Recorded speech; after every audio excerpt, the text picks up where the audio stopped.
Oh, no, I just talked to her. Yeah, she's doing okay. Just turned 80. She's just 80? Yes, but I don't have internet.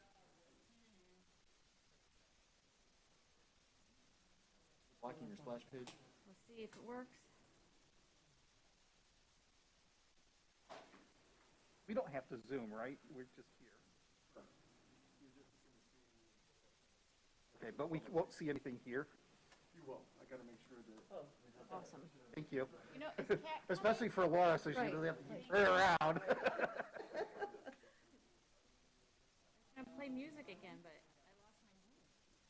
Sorry, TVs are a maybe. Ernie, thanks for We'll be on the projector. making it But the TVs phonetically are working. possible for me to say. It's hard for Laura. Nyanya? They're working on it. Okay. Technical issue. Nyanya. And can they hear us pretty good through the masks and the microphones, or do we need to speak up? They've tested it. I tested it. So far, we're picking it up. Okay. But you could ask Kyle. I think we're in session right now, so you could do a test with Kyle. Testing, testing. 1, 2, 3. Can you hear me, Kyle? Cognizant of your voice. I always peak low. How can we tell if anybody heard us? I'm going to say that Kyle can't hear me or Kyle's still on mute. Okay. Yeah, I'm doing that. God?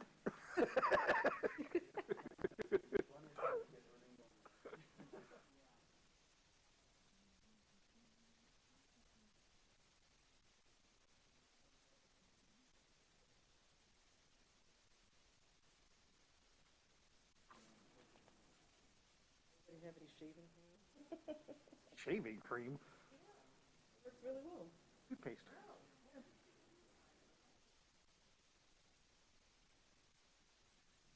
Yeah, that Follow me? Yeah. Yeah. So, I mean, my understanding is nobody's Well, there. don't get the sun that has stuff that's scratchy in it. No crystals, right? Yep. I just want to give you a heads up on that. Maybe it's not toothpaste. What is it? I thought it was shaving.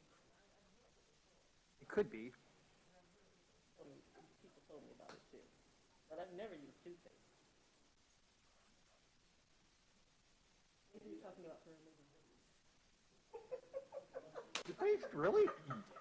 I've heard about it. I'm not saying. Are you presenting tonight, Laura? Are you have any slides or anything? I don't. Okay. That's okay? Yeah. Hi, Dan. No, I figure I'll work with Kara and just put something on the website. Oh, wow. I was like, where is he? I'm looking around for him. Hello. There you are. No, you have to wave at that. Oh, Hello, can you hear us?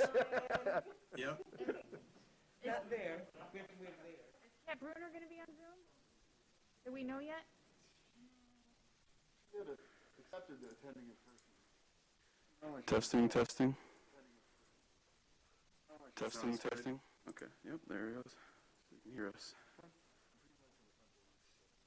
I can hear Greg well, I can hear Mayor Pro Tem well, I can hear Mayor well. That's for Republic. Marnie, Additional rules.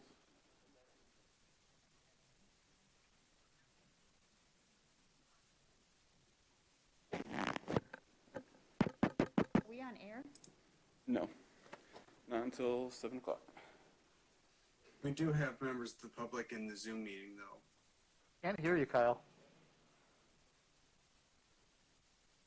I said we do have members of the public in the Zoom meeting. Here, yeah, sorry, you're a little quiet. I'm going to try to fix that right now.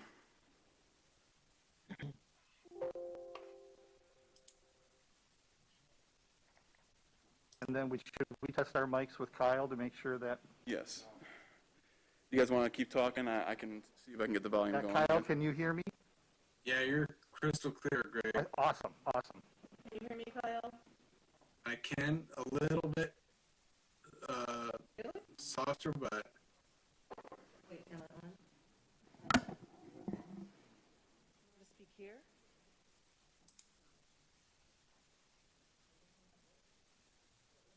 Is it on? The light should be on. Yeah. But that one's on. Mine sounds on. Oh. That one's mine.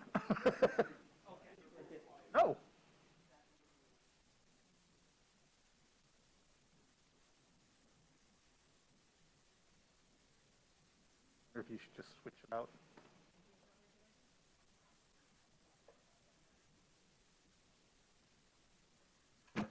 This one's on.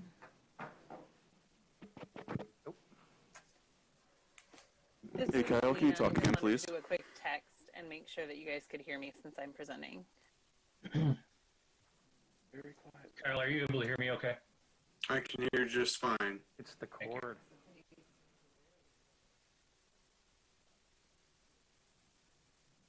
Can you use that in that base?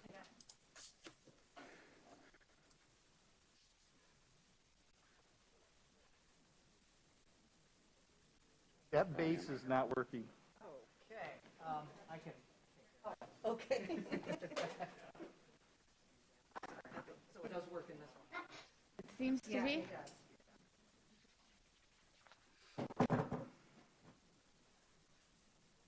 Laura, can you test yours? Testing? Oh, perfect. Awesome. Yeah, Dave, still quiet over the speakers here. All right. Ground control to Major Tom? Ground control to Your Major Tom? go, Mayor. Well, actually, 2 minutes, but All right, You know Mel, what I can you hear me now? yes, I can. Very good. Laura, did you test yours?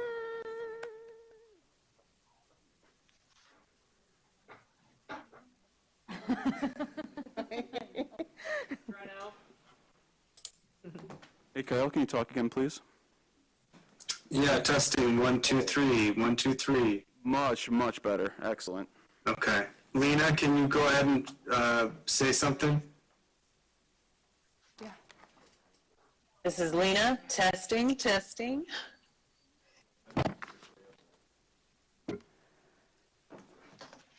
This is Joe, wireless mic testing. Check 1, check. You're good. City Clerk coming at you. Yep, that's good. It's all really clear. And we just need to test Cat, and then we're good to go. Testing, testing, 1, 2, 3. Yep, perfect. I like the solid gold. Yeah, you like that? My first I time do too. dressing up enough to wear it.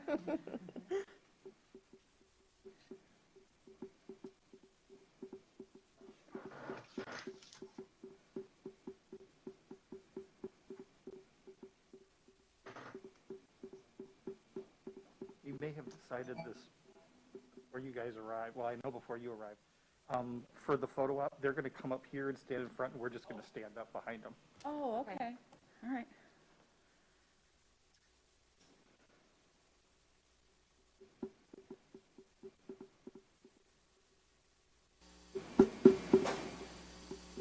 Is that me making that noise? Yes. That is. Where is In it? the cord. It's the cord, okay. Kyle, tell me when it's go time. Oh my God, we'll be in unison with the. I know. We're live? Kyle, are we good?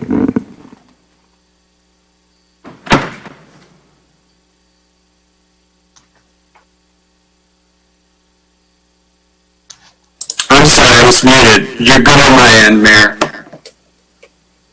Welcome, everybody, to the Monday, October 12th City Council meeting. Things look a little different tonight, and we're pleased to be back in the council chambers, and there's a couple reasons for that, and we'll go over that in a minute. But one of them is for a special occasion and recognition for our police department tonight. But first, let's start with the Pledge of Allegiance, and I'm so excited we're going to be in unison tonight. I pledge allegiance Allegiance to the flag to the flag of the United States of America and to the republic for which it which stands, stands one one nation, nation, under under God, God, indivisible, indivisible, with with liberty liberty and justice for all. Next is the approval of the agenda.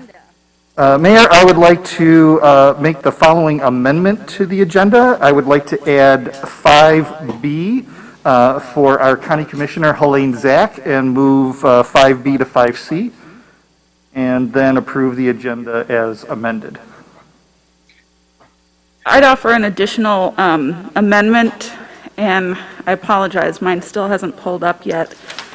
To pull from the consent agenda, item 7L, and move it to regular agenda item 8C. I support that amendment.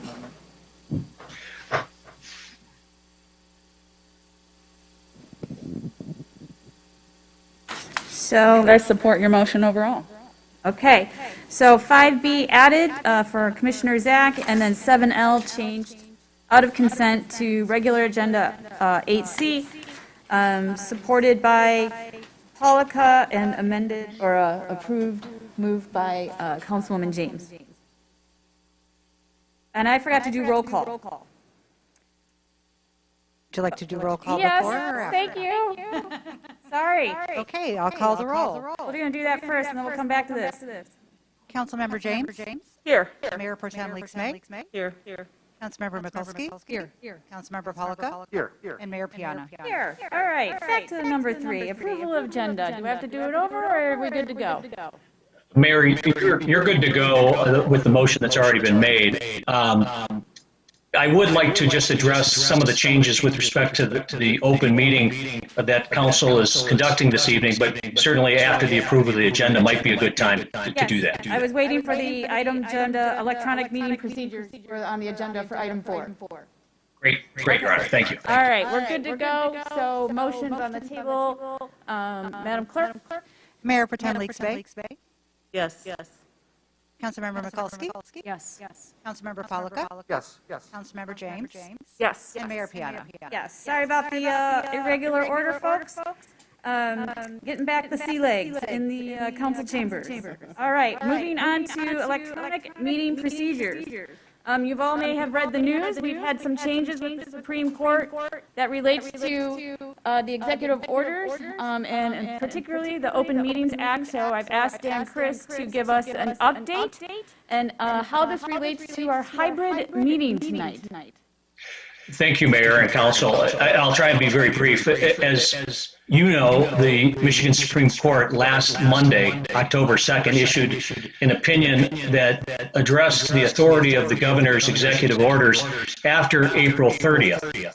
And there was some question as it relates to the effectiveness of that particular Supreme Court order. But the Michigan Supreme Court has clarified that in an order that it issued today, this afternoon, that indicated that its October 2nd opinion and order had immediate effect. And one of the important issues as it relates to that decision and the impact of the executive orders is the way public bodies were, under the executive order, allowed to utilize electronic meetings, which council has been doing since mid-March. Given that change, council is conducting its meetings this evening and going forward, consistent with the Open Meetings Act. It was a properly noticed meeting. The council is in full attendance in its council chambers in discussing the matter with the city manager. He's confirmed that the building is open to the public to the extent that the public shows up to listen and consider and during public call to the public have the opportunity to participate.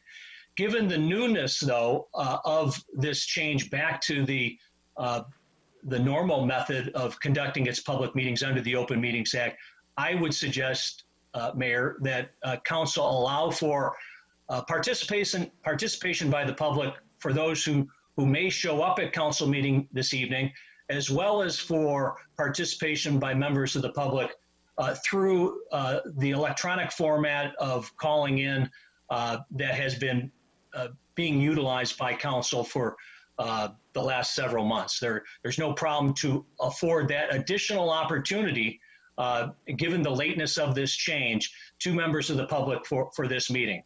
So that would be my suggestion, that council allow both methods of participation this evening when it comes to call to audience. Excellent. Thank you for that. and I believe you did mention that there was a change with the legislature related to OMA this week. Well, those are House bill. There's both a Senate bill and a House bill. I'm sorry, Your Honor, I didn't touch on that. As my understanding, it's passed the Senate bill, but the House bill I don't believe has been considered. It's my understanding that may be considered by the House yet this week, which would allow for hopefully some relief as it relates to the methods and procedures of public bodies holding its meetings. But that has not been approved as of yet. Okay. All right. To summarize, we are taking the utmost precautions to make sure that we comply with the Open Meetings Act due to the Supreme Court changes and lack of clarity on how this is actually implemented, which is why we're in council chambers today and offering a Zoom method to participate. So with that, I'm going to move on, and I just wanted to give the floor over to Mayor Pro Tem Leaks May just to give a brief acknowledgement for Indigenous Peoples Day. Thank you, Mayor. Just want to, in an acknowledgement of Indigenous Peoples Day, the Ferndale City Council recognizes the peoples who have come before us and acknowledges the Anishinaabe, Peoria, and Miamia tribes of whose traditional lands we gather. Thank you, Mayor. Thank you very much. All right. For the first presentation tonight is the Ferndale Police awarded accreditation by the Michigan Association Chief of Police. Chief?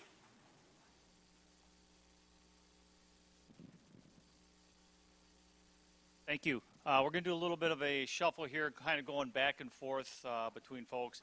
I'm going to introduce Robert Stevens. He's the Executive Director of the Michigan Association of Chiefs of Police, and I'm going to pass the torch, and he's going to talk a little bit about the accreditation process.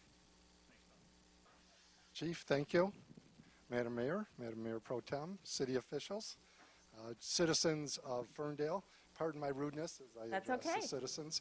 Again, my name is Robert Stevenson. I'm the Executive Director from the Michigan Association of Chiefs of Police. It's been my honor to lead this association for the last 8 years, and prior to that I spent 37 years in the city of Livonia, last 7 as Chief of Police. I'm here tonight representing the Michigan Law Enforcement Accreditation, and we're here to award Certificate of Accreditation to the Ferndale Police Department.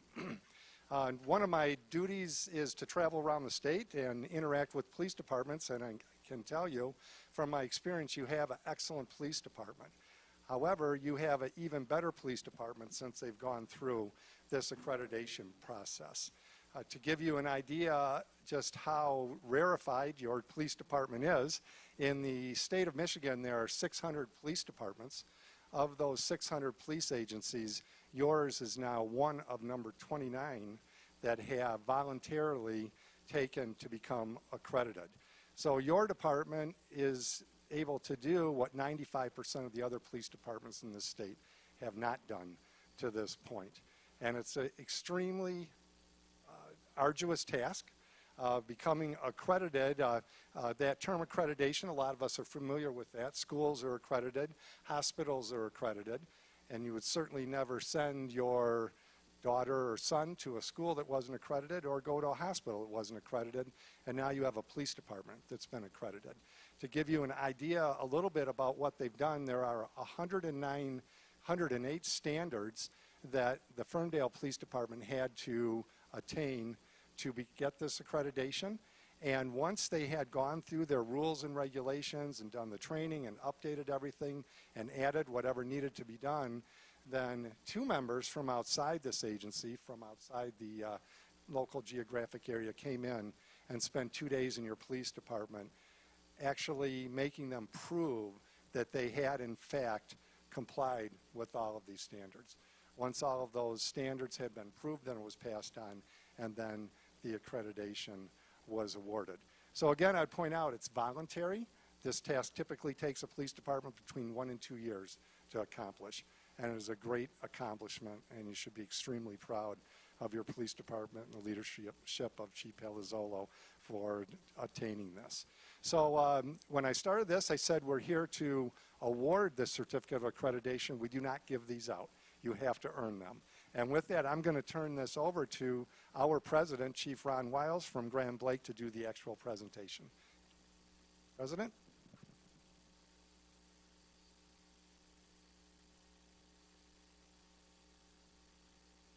Council, thank you for the opportunity to be here today. It's greatly appreciated. You should be very proud. Just by way of introduction, my name is Ron Wiles. I'm the current police for Grand Blanc Township Police Department, which is in Genesee County, Michigan. I also serve as the president of the Michigan Association Chiefs of Police. Truly an honor to be here today to present this to the Ferndale Police Department. I can tell you firsthand, coming from an accredited agency, the work, the commitment that goes into this, the long days, the long hours, and 15 months, if I'm not mistaken, for your agency to go through that, give or take, is quite an accomplishment in itself. Accreditation, as Mr. Stevenson said, is a phenomenal professional accomplishment.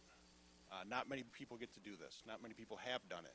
To be one of the first 29 agencies in the state of Michigan, you should be very proud, Chief, of your department, your staff, your accreditation managers. Not only will it make the department better, it will allow you to serve your community. Your residents will certainly see a difference and be more proud and hold a great standard. So with that, Chief, if you would please come up.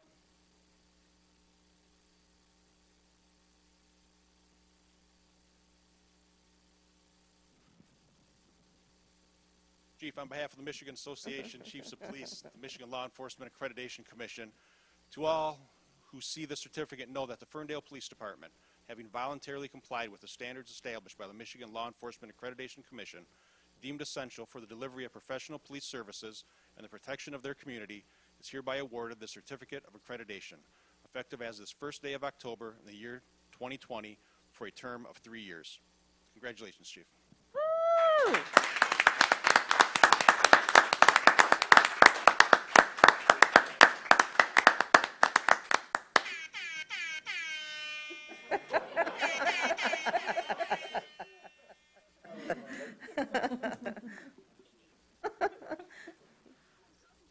Well, that picture's being taken, I'll tell you, and it's not, he has to submit a report every year for another. Can I get in the photo too?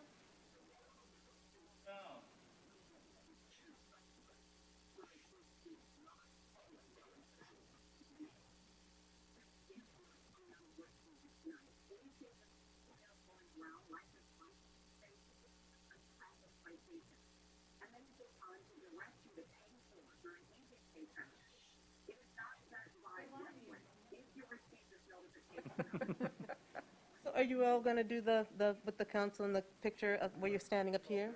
Yes, okay, yeah.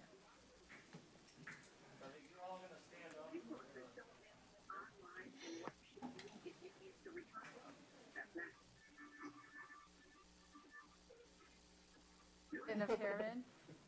All right. Okay. Make sure I don't block anybody.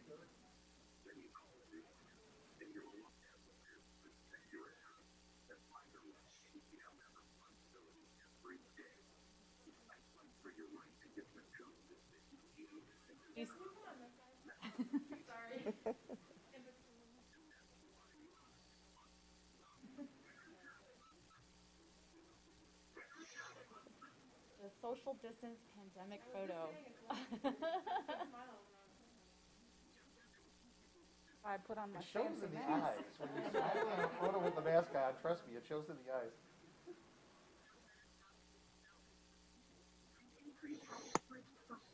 Great. Congratulations.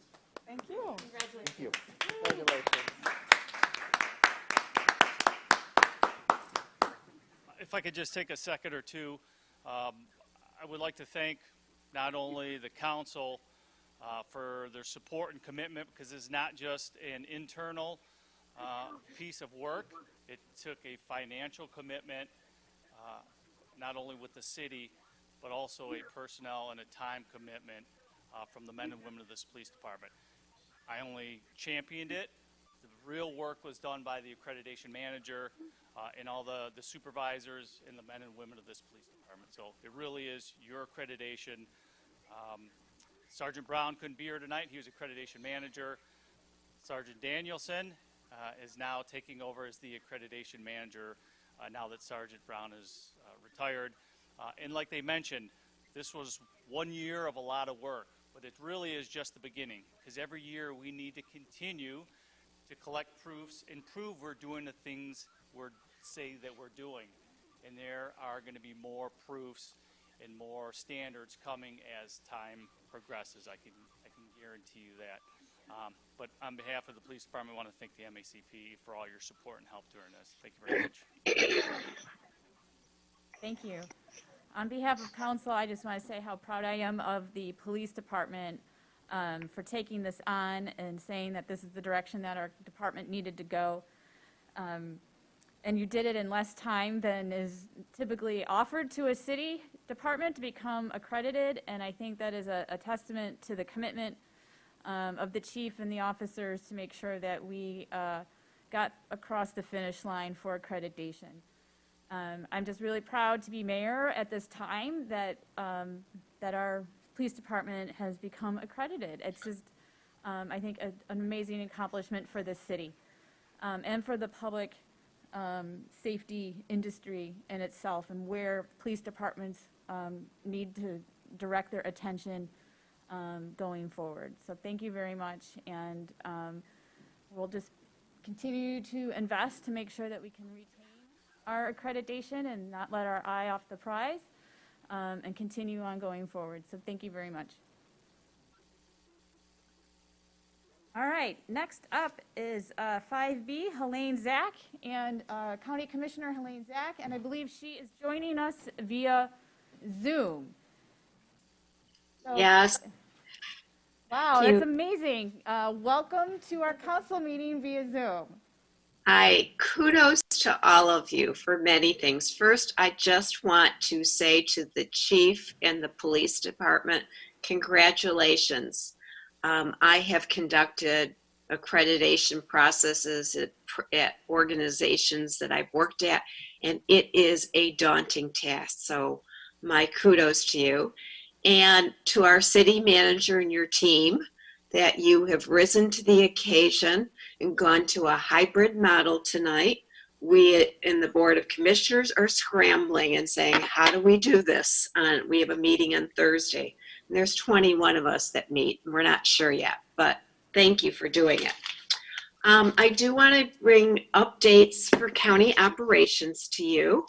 The latest and greatest that was announced today is that we have a Safe for School hotline that the county is using CARES funding in collaboration with Beaumont Health System.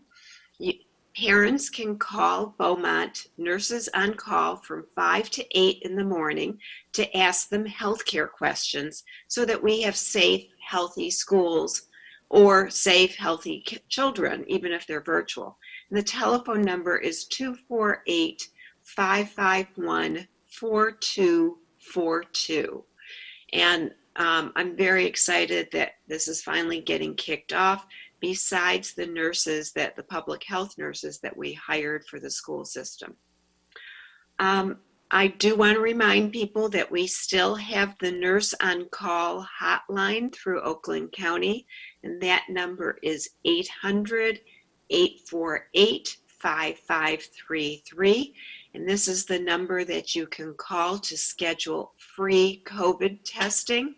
And our results are faster. They're about 2 to 3 days turnaround. It's not one of the rapid tests, but it's totally accurate testing.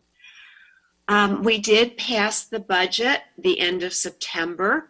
It's close, and it's the first budget that was frankly led by former mayor, our county exec, Dave Coulter, and his team.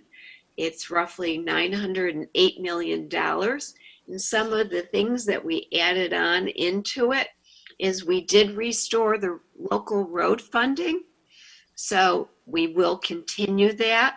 And that, you know, I know that there have been some nice projects that have come to Ferndale. Every dollar counts that we can invest in some infrastructure. We have a plan for $1 million funding to incentivize more community policing, looking at how we can partner with communities. We are studying, we're going to do a request for a proposal to look at whether it makes sense to build a new dispatch public safety training building. The sheriff has wanted a training facility for years, and we're going to look into that. There's also money to to clean up more of the green ooze that was in Madison Heights along 696. And we added some money for a landlord mitigation fund, and I will keep you updated when that gets off the ground. But it's another tool to help with affordable housing. The county had a cybersecurity task force that was meeting since March, and that task force, there is now an initiative that you can find at oakgov.com/cybersecurity. Lots of training, information, tips on how to deal with cybersecurity issues. And unfortunately, some of the communities in Oakland County have been tacked with, with cybersecurity issues. And so there's suggestions how to manage that. There are still COVID grants open, and these can be found at www.oakgov.com/COVID. And there is a newer short-lived grant that's closing this Wednesday for nonprofit cultural institutions in Oakland County. So if there's any nonprofit arts programs in Ferndale, I encourage you to apply. We do have quite a few museums and historical societies, cultural places throughout the county. And this is an opportunity to get grants up to $50,000 for these institutions. There's still grant money for rent, mortgage, and utility assistance. And there's still money there for veterans, lots of different veteran services. And a new grant is opening soon, which is going to fund COVID expenses for schools. So that is going to open soon, as soon as some of the details are worked out, probably within the next week. So that's what's going on right now. And if you have any questions for me, I'm here. Thank you. That was an extensive update. And I know you've been working very hard through the pandemic, and I appreciate you coming here on a consistent basis to tell us what's going on and keeping us informed. Thank you for having me. If I may, through the chair, Commissioner Zach, can you just touch briefly on that landlord mitigation fund? What does it entail a little bit more about that? So it is run through our Community Home and Improvement Department. And you call up, I don't have the number right in front of me, the housing counselors. And we do have a bunch of CARES and federal funding to help people with rent, mortgage, and utility relief. That is the result of COVID, if you're unemployed.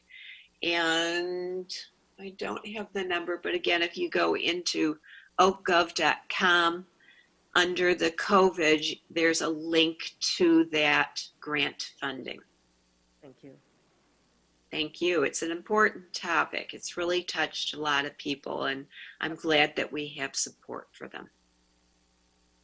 Thank you, Helene. Thank you for joining us. All right, moving on to the presentations is 5C, presentation by the Ferndale Beautification Advisory Commission of the Annual Block Award. And I believe joining us tonight is Zach? Yes, Zach Mahalski. I'm in for Robin tonight. Wow, welcome. It's good to see you. Thanks for joining. Thank you. Good to be here. Good evening to you and good evening to everyone. I'm going to go ahead and share my screen so I can show some pictures of our award winner.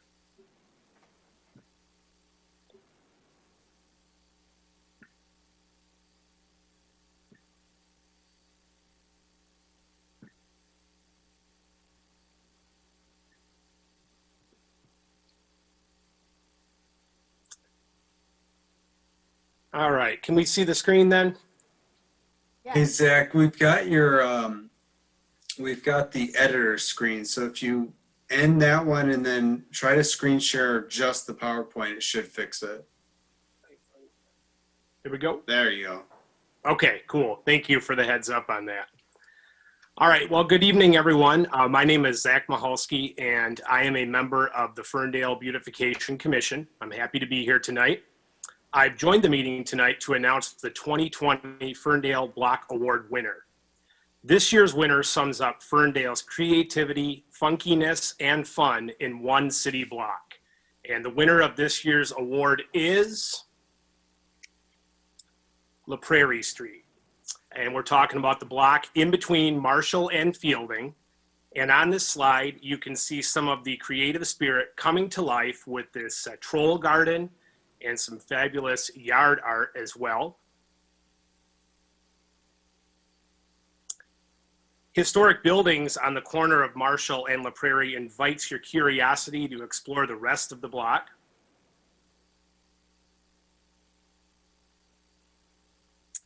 And some of the creative gardens and plant displays from our award winner are visible on this current slide. So congratulations to La Prairie for the 2020 Ferndale Beautification Commission Block Award. And I just wanted to point out here that one of our board members, our commission members, I should say, is a resident of this block, and they did abstain from voting when we voted on this last month. And I also want to mention here that the Beautification Awards for 2020 are happening. We are taking nominations until October 21st at midnight. And you can submit a nomination form via the city website or the Ferndale Beautification Commission Facebook page. So once again, congratulations to La Prairie Street, and thank you for the opportunity to share this evening. Thank you very much for the updates, and congratulations to La Prairie Street. I walk that all the time, so I have seen the trolls in the art. All right, next up is call to audience, and we have 3 options tonight for call to audience now that we're in the council chambers. And so I'm going to start first with the council chambers, and then do Zoom, and then phone call via Zoom. But first, please refrain your comments to 3 minutes. I will be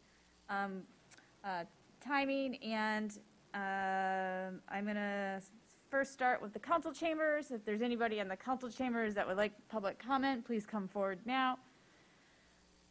All right, there is no one in the council chambers except for the city manager and clerk, so we are moving on from council chamber comments and moving to Kyle, who will manage the participants calling in, or raising the blue hand in Zoom, and those calling in. So Kyle, I'll let you take it away. Also, before you do, council members are looking at Zoom participants up on the big screen in the council chambers, which is why you see our heads turned to the right, looking at the screen so that we can see you coming through Zoom. You are not coming through our personal computers tonight. With that said, go ahead, Kyle. All right. First off, I think is Evelyn.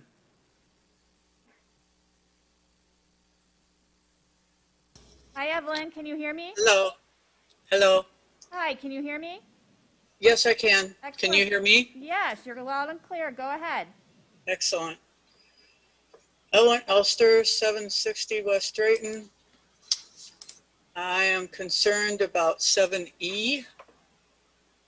Another $38,951 for the dot. And I'm wondering if we've hit the 27 million mark yet. Another $19,128 for a camera at Geary Park to thwart vandalism and misuse of amenities. Oh gee, skate parks and vandalism. Who'd have thunk it?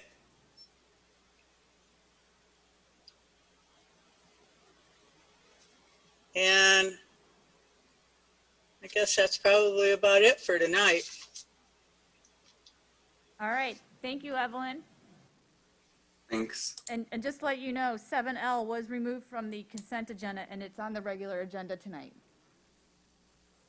And next up, Mayor, is Mike Flores. Go ahead, Mike. Good evening, Mike. Good evening. Can you hear me? Yeah, go ahead. Alrighty. Buenas noches. Good evening. My name is Augusto Mike Flores on Whittington Street, and I am pro Ferndale. With the limited 3 minutes to discuss an array of subjects, I will start.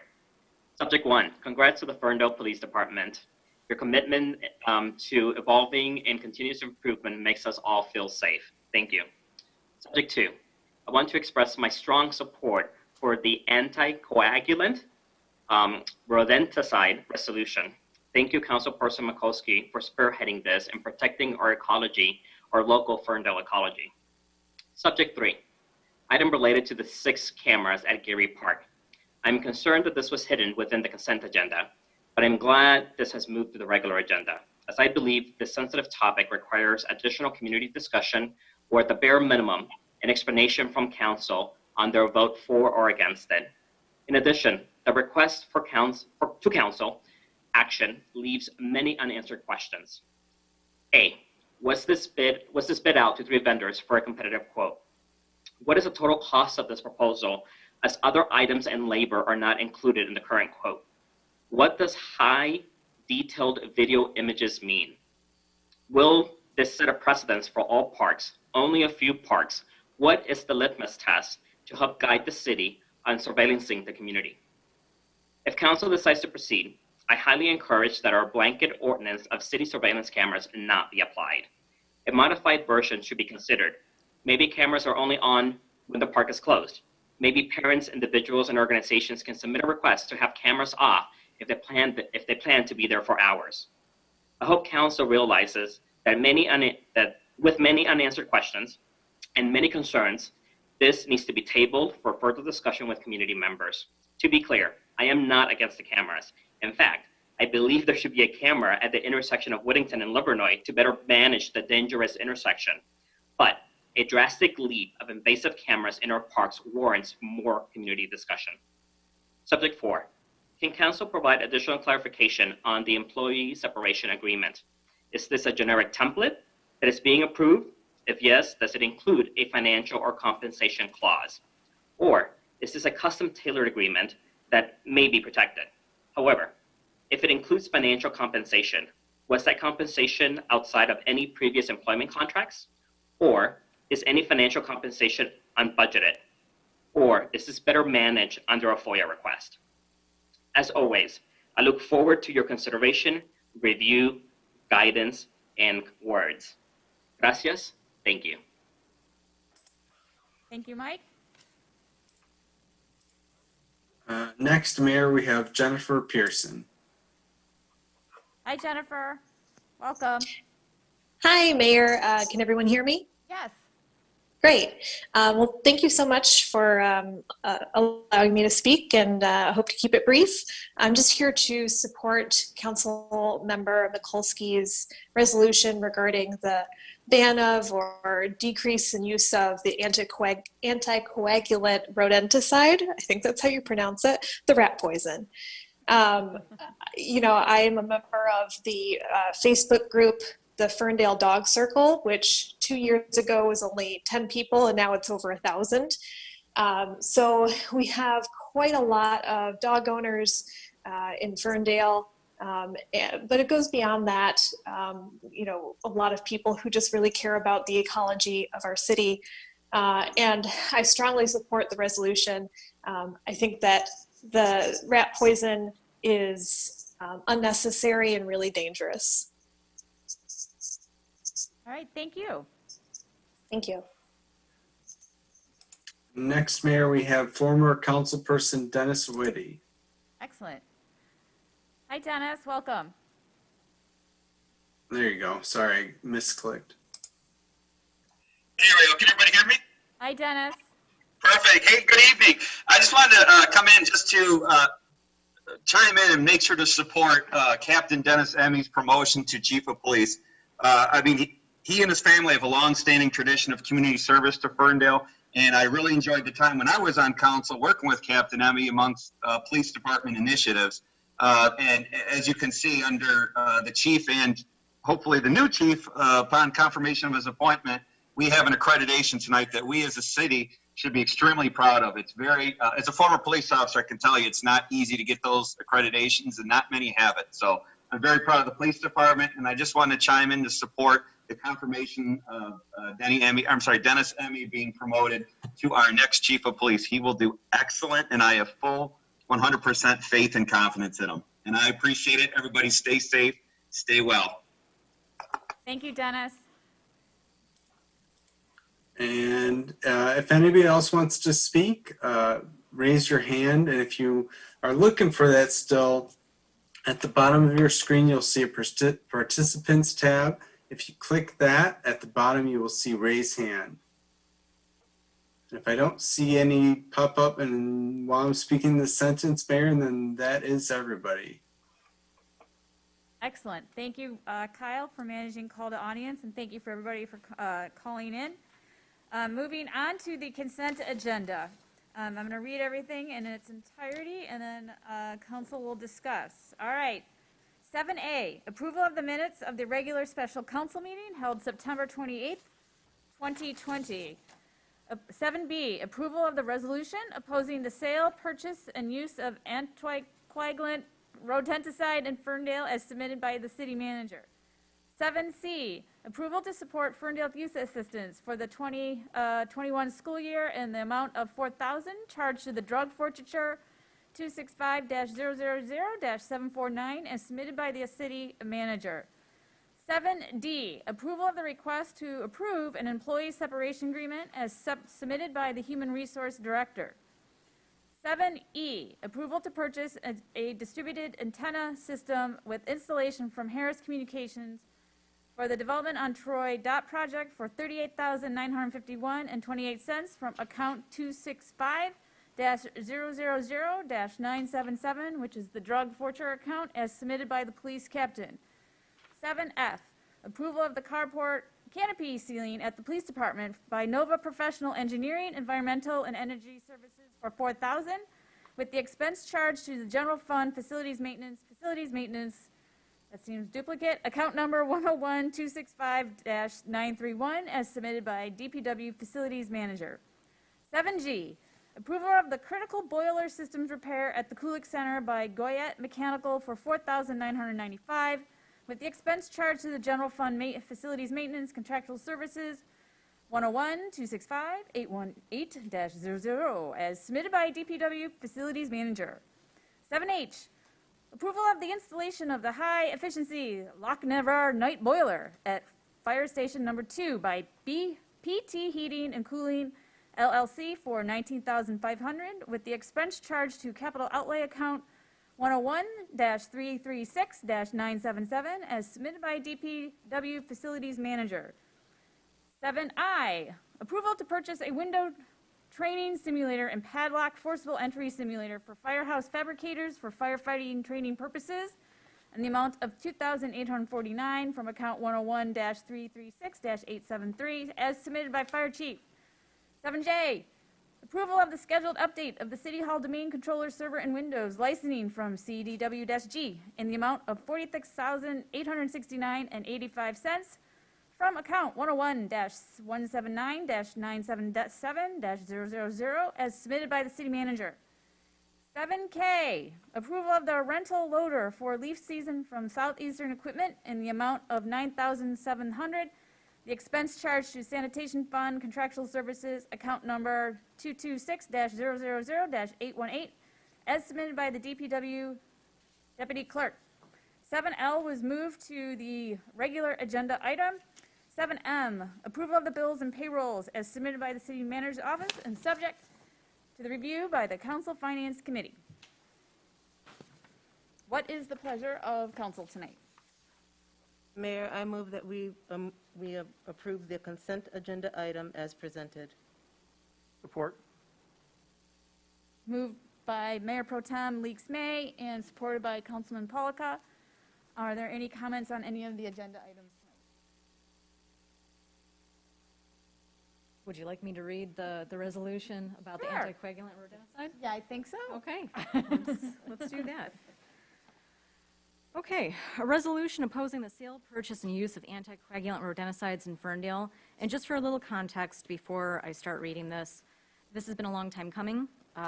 We started Ferndale Rat Patrol in 2016, and it was a grassroots organization that was dedicated to fighting the rat problem within Ferndale without the use of damaging anticoagulant rodenticides, which we have seen affect our pet population as well as our wildlife population, up to and including our raptors. So, with that said, the City Council of the City of Ferndale does hereby find, order, and resolve as follows.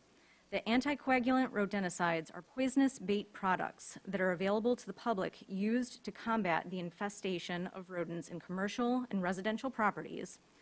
And anticoagulant rodenticides are used as bait, which rodents ingest, causing lethal internal hemorrhaging that typically leads to death. And pets and wildlife may also become sick or die from ingesting rodenticides directly or due to secondary exposure after consuming the dead or dying rodents. And the City Council urges businesses in Ferndale to no longer use or sell anticoagulant rodenticides. The City Council urges all property owners to cease purchasing or using anticoagulant. And the City Council directs the City of Ferndale City Manager and the Director of Public Works not to use anticoagulant rodenticides as part of its maintenance programs for city-owned parks and facilities, and further directs that if any such use is determined to be required, that a written report explaining the need for such use shall be provided to City Council.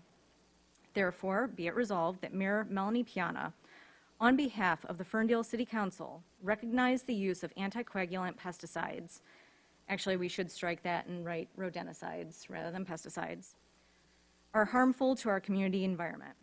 The city's DPW shall discourage use of anticoagulants and serve as a model in promoting alternative means of pest control on public property.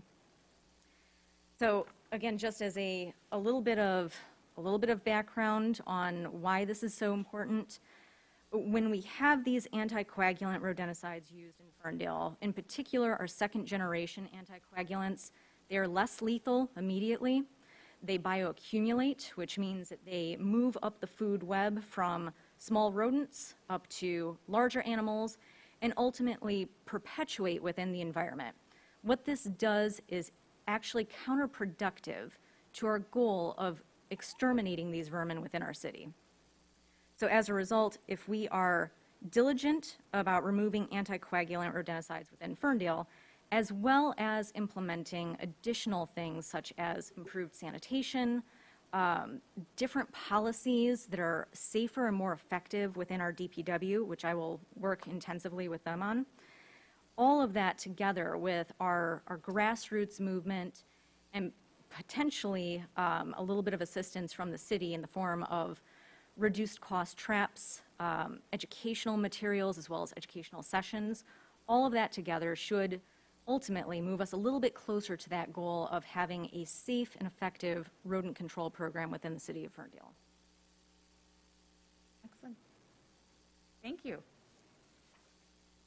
All right, we have a motion and a second on that motion on the table. So, Madam Clerk. Councilmember Mikulski? Yes. Councilmember Polika? Yes. Councilmember James?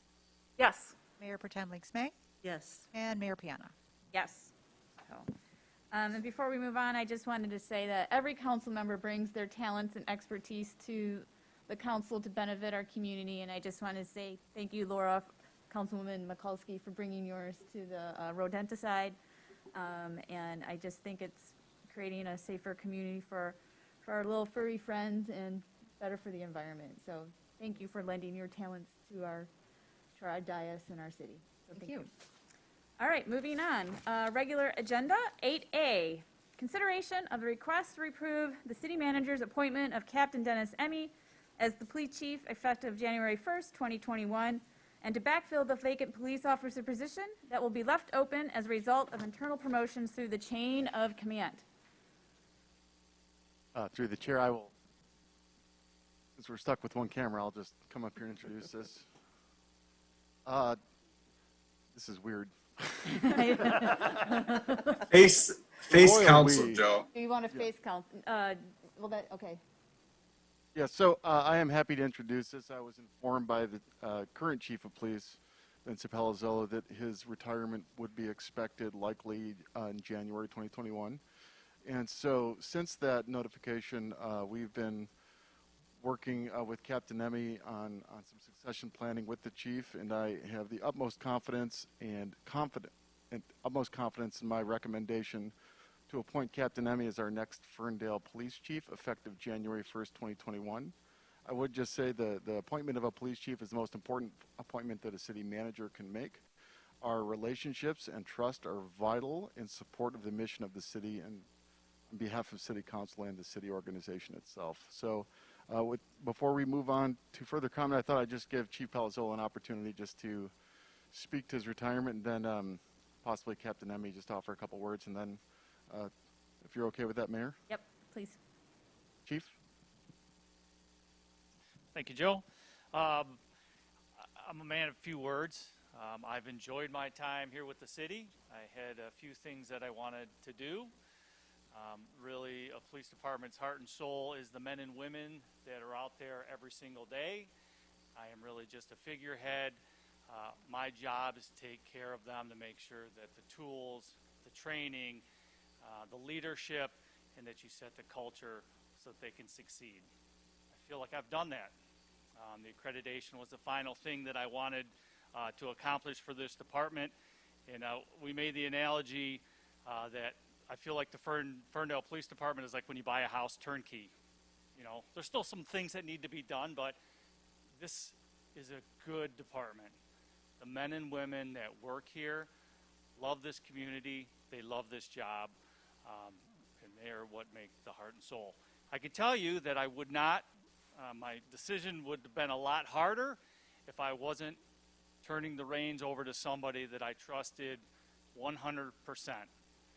Captain Emmy was my number 2 for a while, and I can tell you, you need an ally that you trust standing with you day in and day out.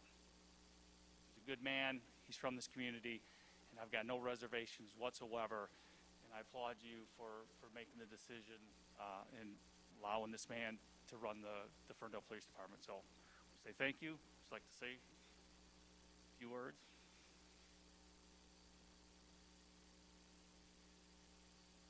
Thank you, Chief.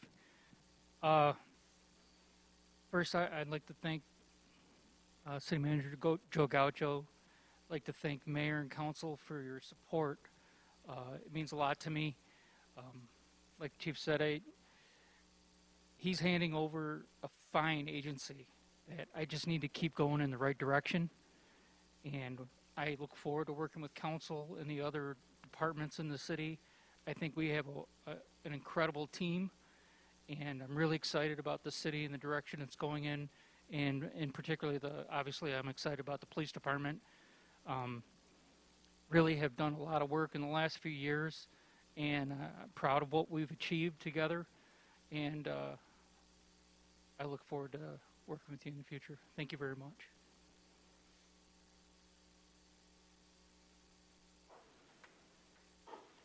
Thank you, Captain. I just want to just take this opportunity to come in and comment on the job that. I don't think so. Yep. I just wanted to take this opportunity just to provide a closing remark on the job that I think Chief Palazzolo has done. He's done an excellent job working on implementing the cultural values that City Council passed when they adopted the 21st Century Police Task Force in 2015-16. Since then, he's really embraced that and prioritized that as a culture piece for the police department. And I've had the pleasure the past couple months getting to know Captain Emmy much better as our relationship's involved. And I am so pleased and happy that we have, I'm very confident that all of us are rowing and steering in the right direction. And I have great confidence and comfort with that. So I commend you all for your consideration of the recommendation tonight. Thank you, City Manager, for your recommendation on your appointment, and I'm going to refrain from holding off my comments for your retirement because we still have you for 2 more months, and I just appreciate you being part of the succession planning, and disappointed that you are leaving, but understand life's journey always takes a turn when it's ready to take a turn. We will send you off in an appropriate, sad but hopeful manner for your future. And with that, I believe we need a roll call from the clerk on accepting or approving the city manager's appointment of the Captain Dennis Emmy as our police chief. We need a motion. Yes. Yes. Please, a motion from council, please. I motion that we approve the city manager's appointment of Captain Dennis Emmy as police chief effective January 1st, 2021, and approve the request to backfill the vacant police officer position that will be left open as a result of internal promotions through the chain of command. Support. Moved by Councilwoman Mikulski, supported by Mayor Pro Tem Leaks May. Madam Clerk, or if there's any comments from any council members at this time. I would like to say a few words. Chief, you said our department was good. It's a good department. I disagree. I think it's a great department. I think we have the best police department in the state of Michigan. And I received some calls from some folks that were surprised to hear you're leaving, and I'll just say that former Mayor Martin started his conversation with a lot of expletives. That is true. Same with me. But you're going to be missed, and I appreciate everything that you've done.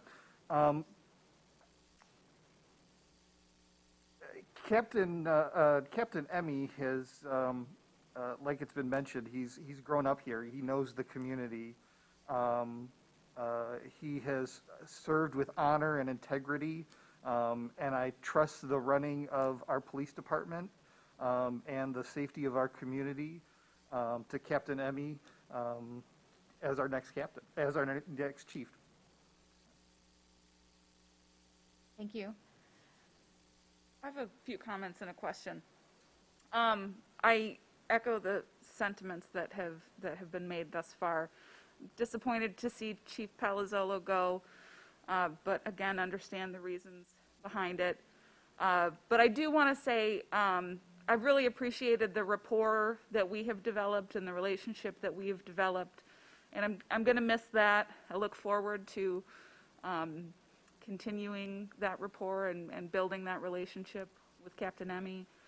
And when the city manager started approaching council members to ask, what our feeling was about the line of succession, my initial response was positive. My interactions with Captain Emmy thus far have been positive. He's come to a couple of Ferndale Inclusion Network meetings and events.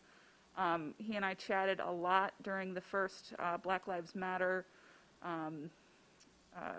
event that was at the corner of 9 Mile and Woodward.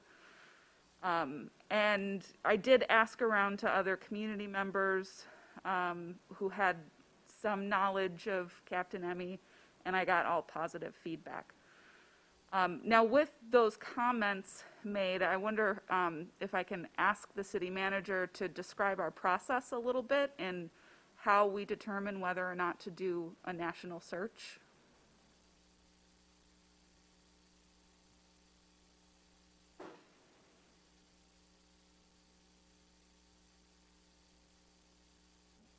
Sorry, I should have let you know ahead of time I was asking you a question. It's already got to be mindful of the battery. So typically, it is the city manager's use of discretion to determine a natural search. We do have a custom of conducting a national search as a policy for all director level positions. In this instance, we had a clear succession plan already mapped out with the intention of actually creating a succession plan through the chief-captain relationship. And so that is our intent by design. However, it is, once you get to the decision point, it is the city manager's prerogative to decide whether that succession plan is still right to execute or whether a national search might be a better option. In this case, I think, again, with the direction that our community is already going, with our department is already going, I think the clear continuity for culture and performance is, for me, was critical for me. So I did have the opportunity to interview Captain Emmy through a 360 evaluation. And again, all of the remarks from the community, not only the police department and all other directors that were interviewed as part of that 360 evaluation, were incredible. And so that just validated my instinct to recommend. Thanks, Joe. I appreciate that background. That's a good question. Other comments? If I may, through the chair, I will also reserve my comments, Chief Palazzolo, till the time comes, because you're still here, so I got you. And then Captain Emmy, I hope to, and I want to reserve my comments for when you take the torch is passed over to you in January. But I just want you to know that I was supportive of this from the start, and I look forward to seeing. I keep getting the Chief Captain. Okay. I look forward to Chief Palazzolo passing over the torch to you and us being able to perhaps witness that in January. Will there be a formal ceremony? Okay. And again, at that time, I will leave my remarks for you, Chief Palazzolo, for that time as well. But I want to thank you. I'll just leave it at that for now, but there's more. Thank you. Thank you, Mayor Pro Tem. Any other comments? You're good? And for me, I just wanted to say this is the passing of the torch of my 4th police chief since I have taken my seat on City Council. Every single time, the police chief has always been on board with the vision and the direction of where the city is going, and has always made improvements and enhancements and risen to the occasion, no matter what's thrown at the police chief while they're in tenure. And they certainly deal with significant events in the community and rise above, and has always risen above. And so with Captain Emmy, I look forward to you taking this seat in January, and also leading with honor and dignity, which you've already have done for the time you've been a police officer in Ferndale. And Chief, I'll hold my tears back till January. Until then, thank you very much. And we need a roll call from our, did we already do that? No. Yeah, I forgot about that. I need a roll call from our clerk.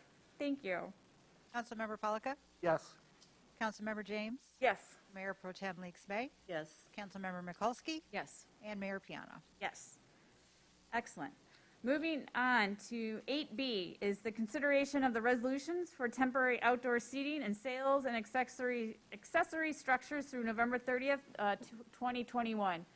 And joining us via Zoom is Lena Stevens from our Downtown Development Authority. Good evening. Oop, there you go.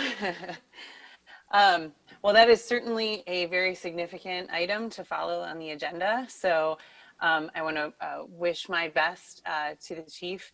I regret that we didn't get more time to work together at the DDA. So moving on, I want to bring forward a set of 5 resolutions that relate to outdoor dining, seating, and sales. I know it seems like a lot of resolutions, but it's actually a fairly simple consideration.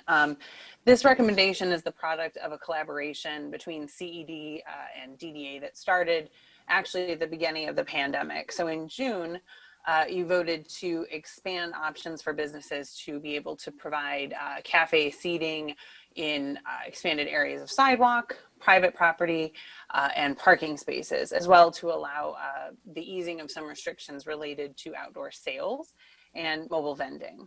That has proven relatively successful. I think that we've seen approximately 10 to 15 businesses take advantage of it in one form or another.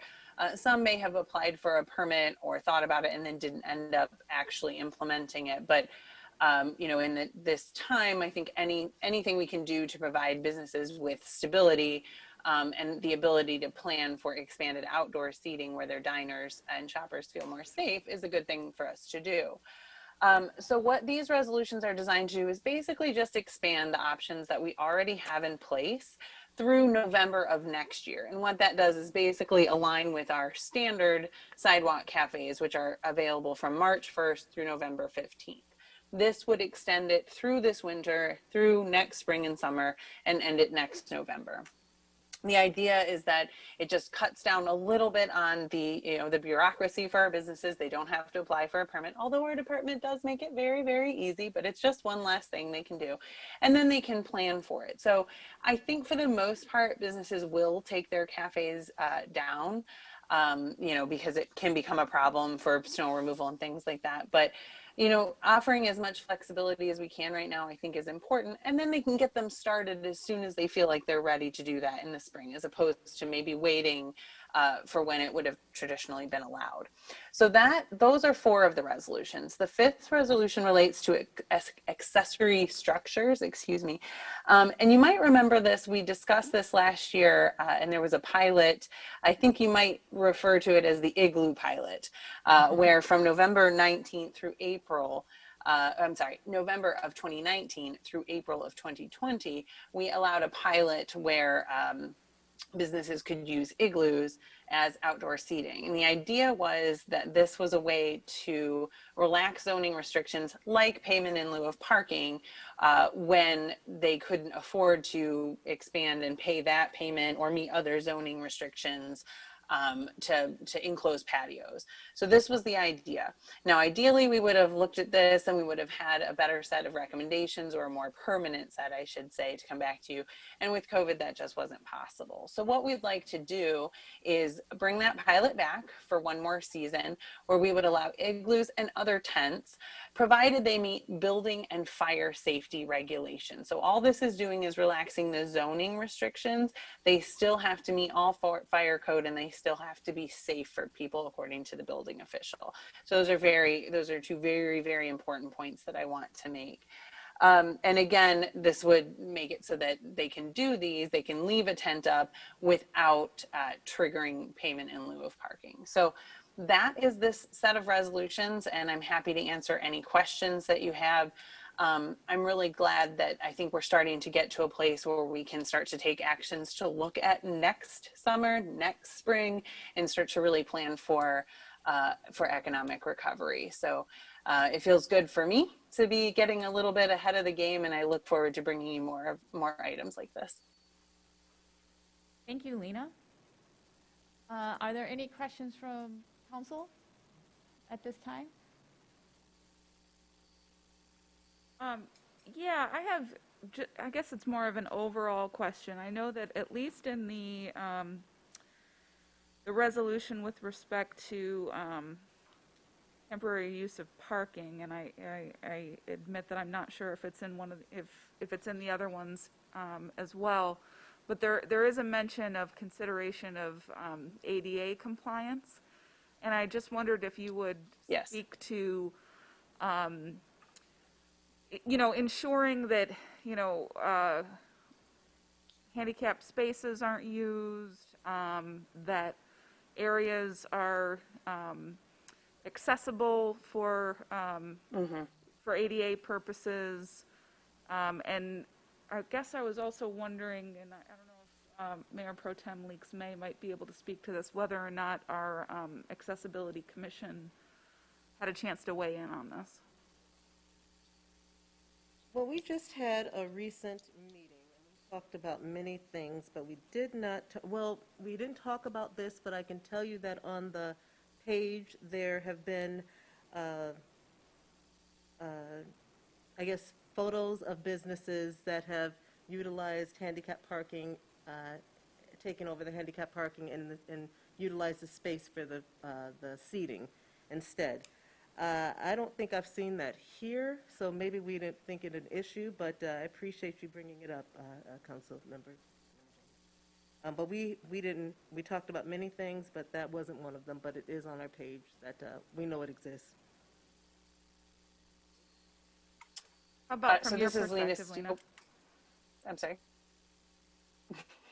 Would you like me to address it from the DDA perspective? Yeah, thank you. I'm sorry. It's a little hard to not cut people off. I apologize for that. So I think that is an excellent point, and I want to thank you very much for bringing it up. We have thought about that when it relates to the pop-up park at 9 and Bermuda. We actually specifically designed one of the picnic tables and actually got a little shout out for that on social media, which was great.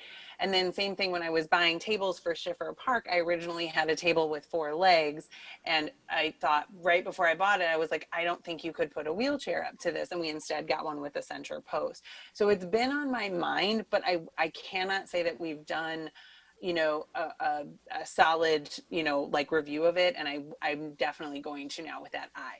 When these permits come in for a cafe, either a kind of a standard cafe or an expanded one, there is a process wherein staff review that, and ADA is a consideration. I think there could potentially be a difference between what gets approved and what actually gets put up.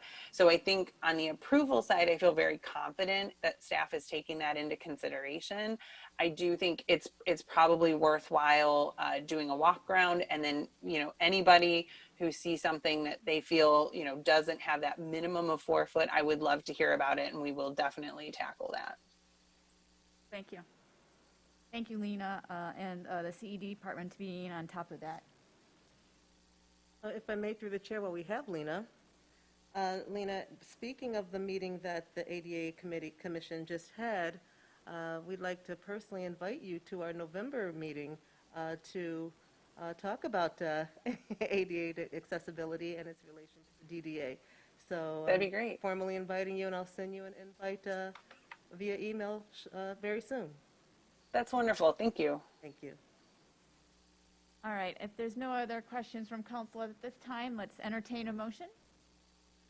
I move that we approve the following actions. Allow standard patios to remain in place until November 30th, 2021. Extend existing policy for expanded use of public and private property for outdoor seating or selling of merchandise until November 30th, 2021. Extend existing policy for use of parking spaces by adjacent businesses until November 30th, 2021. Extend existing policy for a moratorium on the Council's May 7, 2021 resolution limiting the number of locations and days a week for sidewalk and mobile vending within the downtown October 8th, 2020 Downtown Development Authority Vending District until November 30, 2021. And authorize temporary program to permit temporary accessory buildings within the CBD and other commercially zoned districts to be utilized in an accessory manner to a principal building in the rear or side yard in compliance with fire and building code requirements through November 30th, 2021.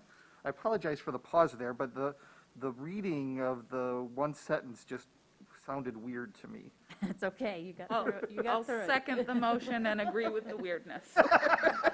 All right. Moved by Councilman Polika and supported by Councilwoman James. Are there any other comments or deliberation at this time? No, I'll just say that I'm supportive of it overall. I really appreciate Lena and the DDA really digging in and trying to find ways to help our small businesses survive this very weird time so that we get to continue to enjoy them. And I appreciate the ongoing, in the implementation phase, consideration of accessibility in how we utilize these spaces. So thank you for that. Thank you. Madam Clerk? Councilmember James? Yes. Mayor Pro Tem Leaks May, Yes. Councilmember Mikulski, Yes. Councilmember Polika, Yes. and Mayor Piana. Yes.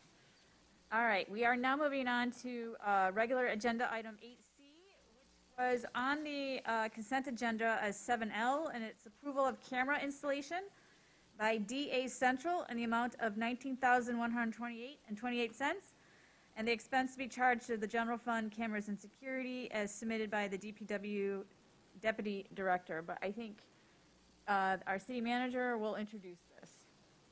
Yeah, thank you, Mayor. I'll play quarterback on this because it covers many departments. So first of all, Kyle, if you could assist, we have invited James Crisp, who's DA Central's account representative, to speak to any technical related questions about the system or the product or the software licensing. And once James just confirms that he's on, I will go ahead and piggyback or quarterback all questions for council. And James, when you can confirm you're on, if you could just give us an acknowledgement. You should be able to unmute, James. And because Councilwoman James pulled this from the agenda, I'm going to give her the opportunity to speak first. Okay. While we wait for James, actually, Dan Antosik, if you could go ahead and just give us a general summary of some of the issues that we've observed over Geary Park and just speak a little bit about how the DPW has responded to some of those issues, whether it relate to vandalism or litter. And then I see our police department left, but I can speak upon their behalf. They've also inserted themselves into the problem as well. So Dan, if you are you able to give us just a brief overview? I am. Can everyone hear me all right? Yes. Cool. Good evening tonight, Mayor and Council. So just from a DPW standpoint, as it relates to this agenda item,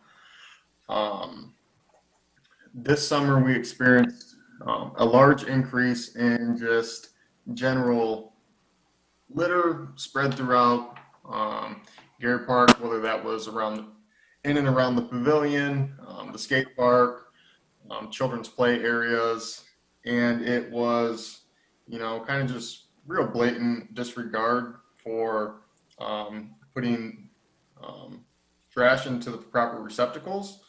It's not like it was a water bottle here or a bag of chips or a candy wrapper sprinkled throughout the park. So just really a pile of trash. Someone picnicked all day and just decided to leave it right next to a trash can, or people going so far as to removing the bag out of the trash can and throwing it into one of the bowls in the skate park, which happened on several occasions.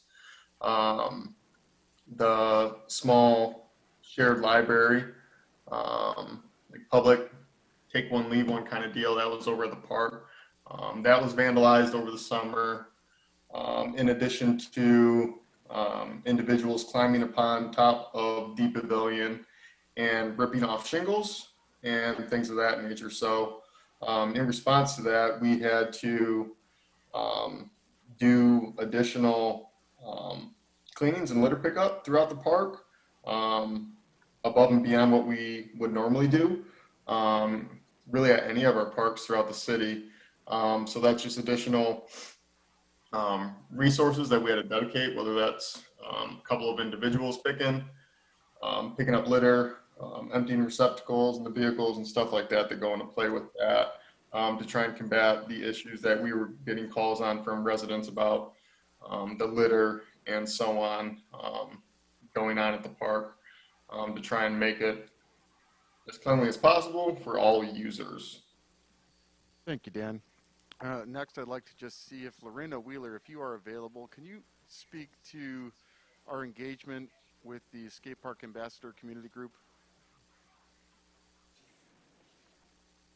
Yes, I am here. So just in case anyone's out there that's not aware of the Ambassador Group and what they're about, it's basically a group that the Parks and Recreation Department put together. It's a community-led group. The objective is to bridge the gap between the city and the community as it relates to various aspects of the skate park. The group is made up of residents, majority that work full-time and or business owners within Ferndale that volunteer their time to help with the skate park. Our role as a city is to empower the ambassadors to assist with different aspects of the skate park, from, for example, getting volunteers, helping with skate park etiquette, and relating to the users. I'm not a skater, they are, and people typically respond more to those who have similar interests as opposed to the local government. Um, and the ambassadors are vested in our skate park, and they want to see it activated and continue to see it as an asset and a safe place for all skaters to enjoy, from kids to adults, which they do. We currently have approximately 5 active ambassadors that regularly assist with maintaining our skate park, and that includes picking up trash. We have some ambassadors that pick up at the end of the night or before it gets dark, and some that pick up early in the morning, and this is on a regular basis. They also participate in the community-led Facebook group for the Ferndale Skate Park to relay important information, to help get additional volunteers, or just make announcements to them as necessary. So they're kind of our voice in the community. They also assist with problem solving in collaboration with us, but they bring that skater experience to help us make well-rounded decisions. So we think about things one way, but however it's perceived a different way in skater community. Such as if you played basketball and somebody that's never played basketball before may try to go and make some changes to the rules or the courts, but you need somebody that knows the game in order to actually be effective in doing that. So the ambassadors, we actually held a meeting last week just trying to reconvene. We had about 3 people on the call, a few others that couldn't make it, but they're definitely still vested in the skate park to assist as much as they can. They can't do surveillance, so they can't be there 24/7. And I also definitely let them know that they are not an enforcement agency, and we definitely don't want to put them in harm's way or to put them in a position to be in any conflict. But they do try to assist with etiquette and be good examples of how the skate park should be ran or how you should utilize the skate park.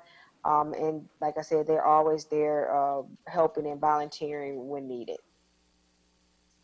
And we're looking to expand the ambassador group. They're actually there this Saturday teaching etiquette in the morning time during 8 to 10 to assist with like younger kids or people who are new to skating, to show them proper etiquette.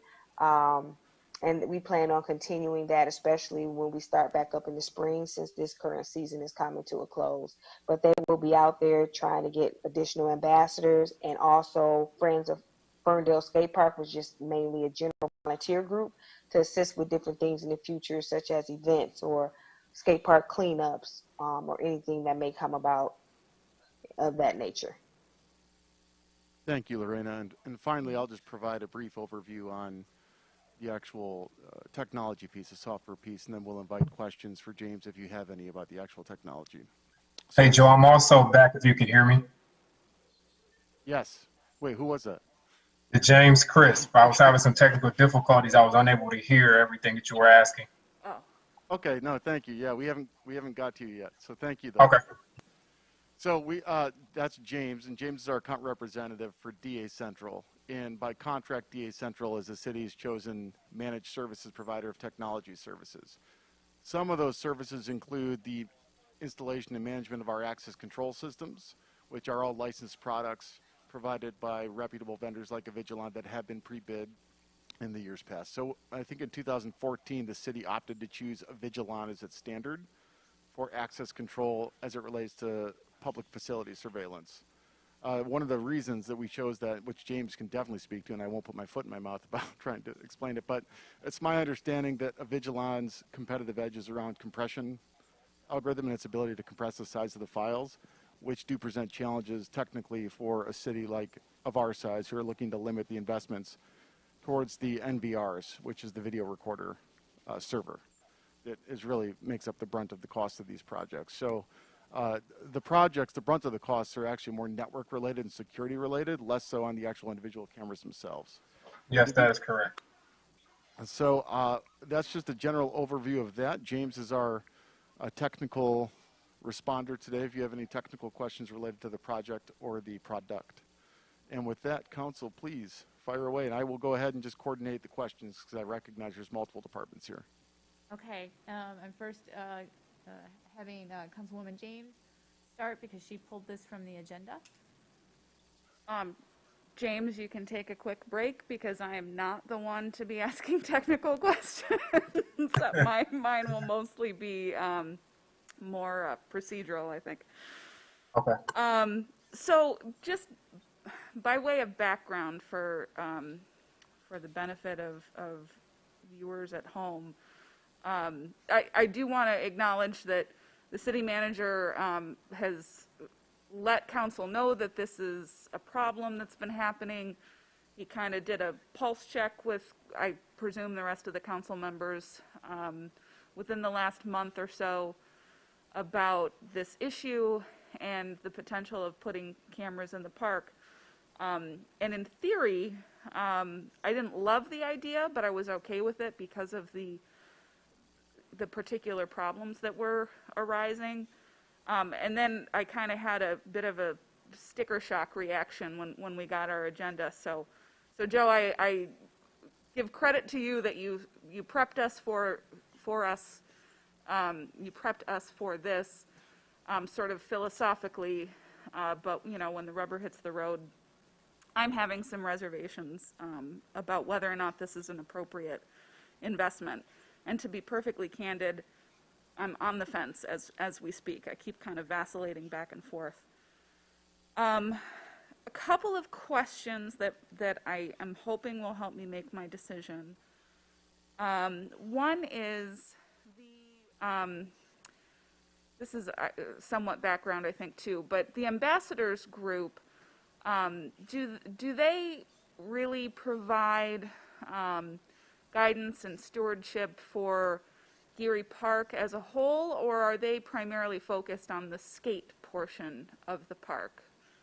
Lorena, if you could respond to that question. The question is, what is the role that the skate park ambassador groups plays in terms of general park oversight and interest, or is it limited to the skate park? It's mainly limited to the skate park. Okay. And the vandalism, including trash, I don't know if there's been tagging or that kind of thing. Graffiti. Broken property, has that been focused on the skate portion, or has it been throughout the park? In Antasik, the question is, can you describe where the focus of the issues of vandalism, the litter, has it been isolated to the skate park, or has it extended outwards to the pavilion and other areas? We haven't had any actual vandalism directly to the skate park. Vandalism has been to pavilion. Like I said, individuals climbed up on the roof, decided it was a good idea to rip shingles apart and off and throw them to the ground. One of the take a book, leave a book, little libraries got vandalized. And then as far as the litter goes, while you do see quite a bit around the skate park area, that is also where there is the picnic tables that are stationed throughout the park, and around the pavilion where you also have picnic tables. Now, if you were to say throughout the entire park, no. As far as litter goes, it would more so be focused on the east side of the park, the west side of the park, over by the parking lot and the Heroes Garden. That has not seen an increase in litter or vandalism.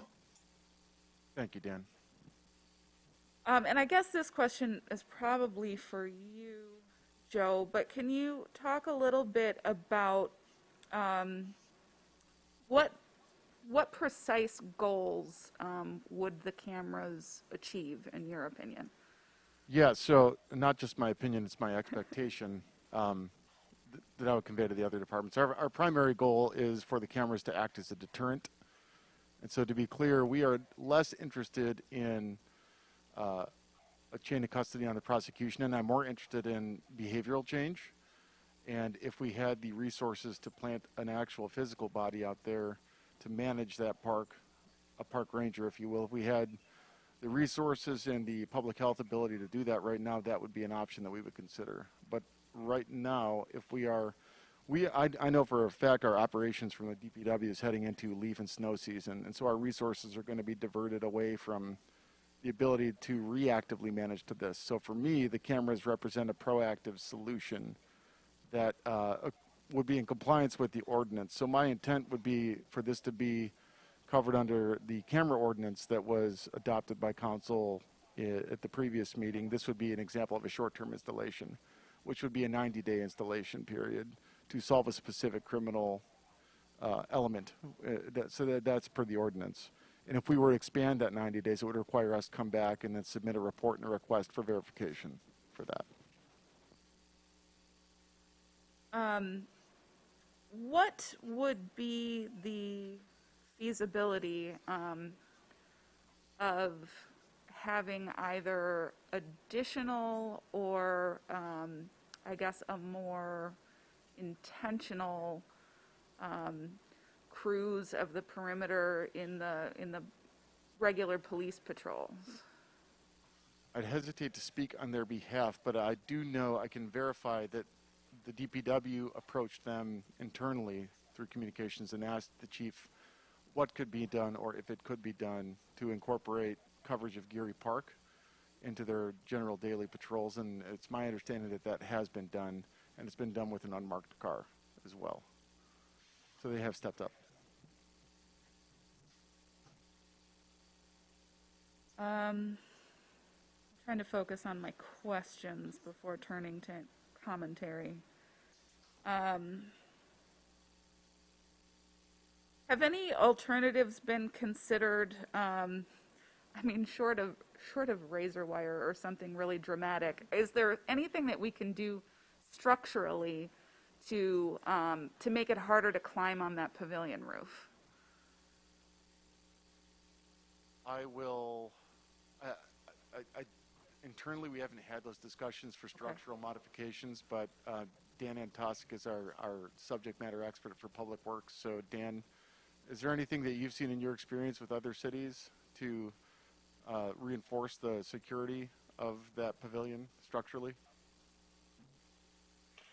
The kind of the biggest way folks are getting up there is moving around the picnic tables a little bit and giving themselves an extra boost. The tables at that park underneath that pavilion are only secured so they can't walk away, but they are not fully secured to the concrete to where they can't be moved at all.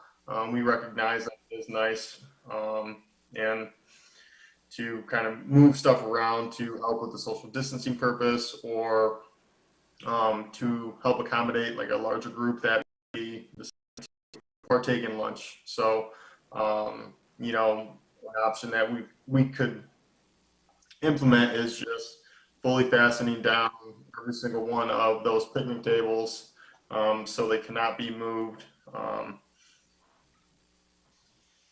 And, you know, kind of hope that no one flips over a trash can and tries to climb up that way.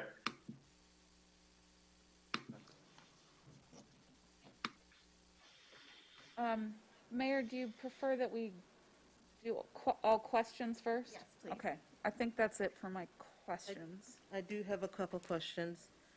So,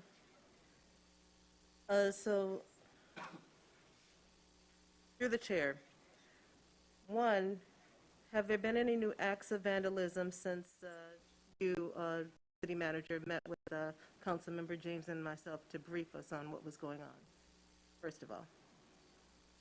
I'll direct that to Dan Antosik. Dan, can you speak to how many incidents have occurred at Geary Park over, I would say, between the last council meeting and this council meeting? Is that fair? That's fair. Overall, things have died down. They haven't haven't had any vandalism in the last couple of weeks. While there still is a bit of litter, it seems to have subsided in the past couple of weeks. I don't know if the weather and people being back in school plays a factor in that or not. All right. And my second question is, I'm looking at the price of these cameras, and can you do maybe kind of a cost comparison versus, say, the actual damage that has occurred, like maybe the repair of the pavilion in comparison to the cost of these cameras? What is the cost to repair a pavilion that is vandalized like that? Through the chair. Yeah, through the chair, our DPW's reported about $4,000 in time and materials over the past month. And in addition to that, the expectation is to replace the pavilion roof and redeck it and re-shingle it would be between $10,000 and $12,000, and that could be conceivably done in the spring if necessary. So net $14,000 to $16,000 in damage right now in time and materials is an estimate. So I, in addition to echoing Councilmember James's sticker shock, the price, I do remember, distinctly remember us discussing when we spoke with you regarding what was happening, talking about some times in which these cameras would be in force. I don't know, is that conversation to take place tonight as well regarding the time of day that this is supposed to occur? Because otherwise I'm on the fence as well, but that can easily be swayed once I know those details. So I just wanted to put that out there. Is the question, do we understand the time of day these incidents are occurring? The acts of vandalism and or the litter? And are we considering the use of cameras during those times is what we were talked about maybe a couple months ago? Yeah, we've council has since adopted the ordinance language, which kind of controls how we would record. So we cannot live stream, that's prohibited. So we would record, all the cameras would be on and recording activity, and it'd be stored within 30 days subject to the ordinance requirements. And at that point, any footage beyond 30 days is written over, essentially. But I was actually referring to the time of day. Like they'll be on they'll be recording 24/7. 24/7. And then that footage is stored for 30 days, and then it's written over. Thank you. For the chair, I have a few questions as well. Number one, ETA on the timing of the installation. Are we expecting to put this in relatively soon? Through the chair, I will refer that question to James Crisp, our account representative. So what is the lead time for the product and then the install time for the project? Lead time is between 7 to 10 days as far as product order and delivery. And installation as far as scheduling is about 3 to 4 weeks. So the beginning of November, depending on approval.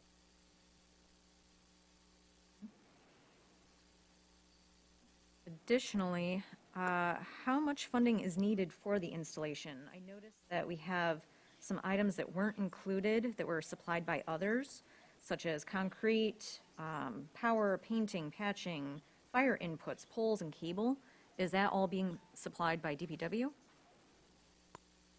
Yes, that is correct. Joe, do you have any idea how much that might cost? I have gotten an estimate, but I haven't gotten any indication that it's more than an afternoon of work for them. I also know that our by virtue of the managed services contract, DA Central, our IT supporters who you see behind the scenes here, also are used during these projects, installations as well. So Yeah, they will actually be completing the engineering and commissioning and setting up the actual system. So we leverage the contract actually to offset those implementation costs. Okay.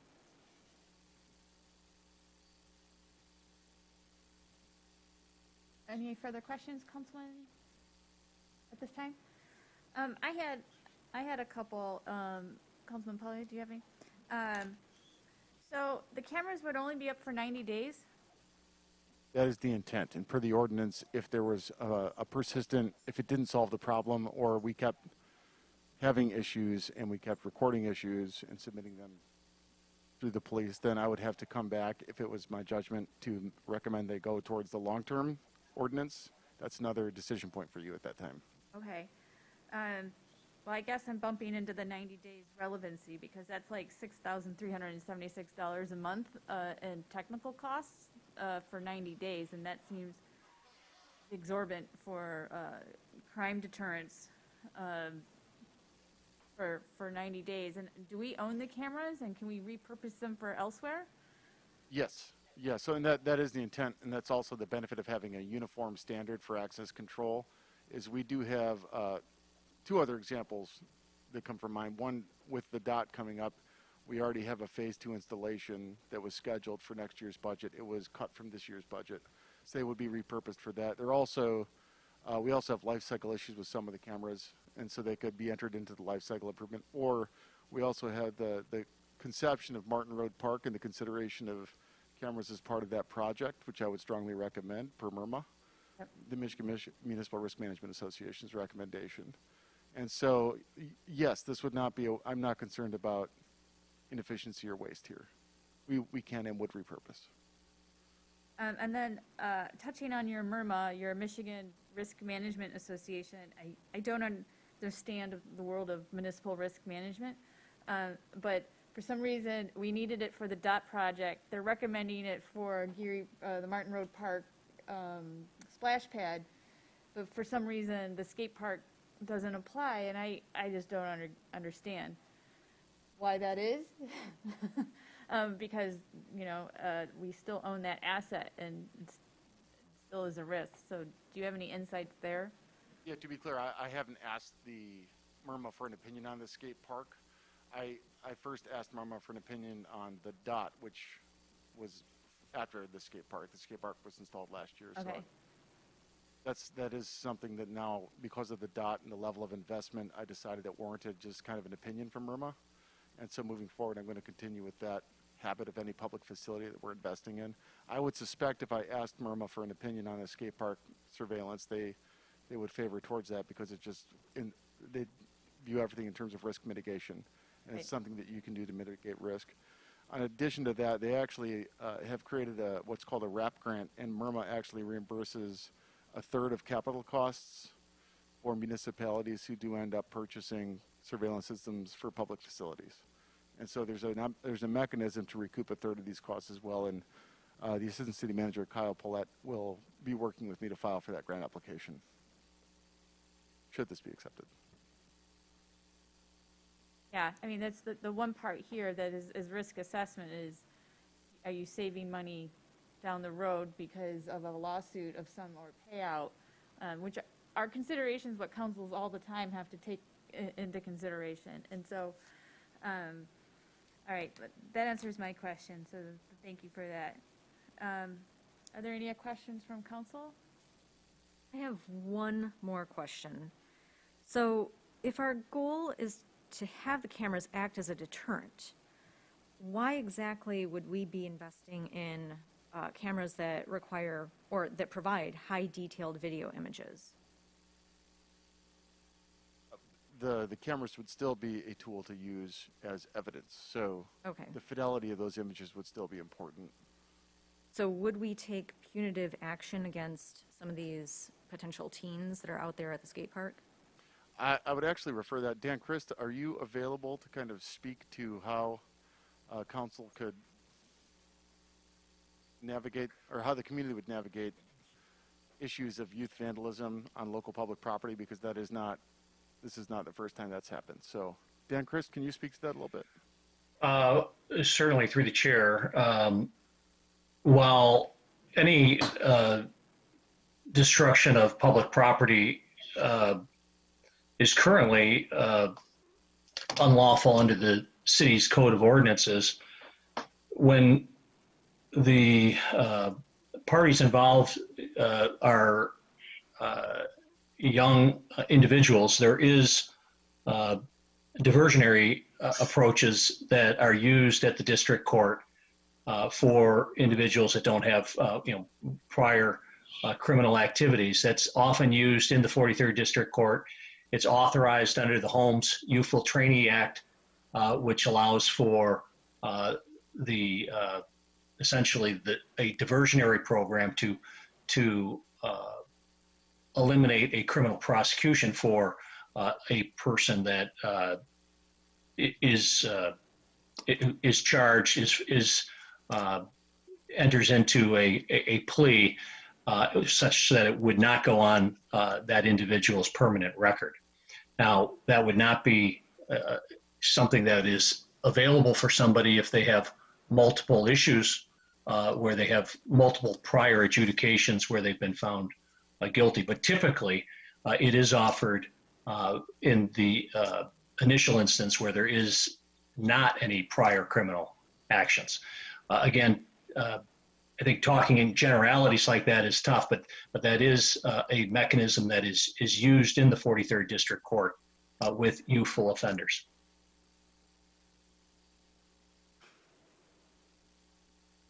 I can't stand this wireless mic.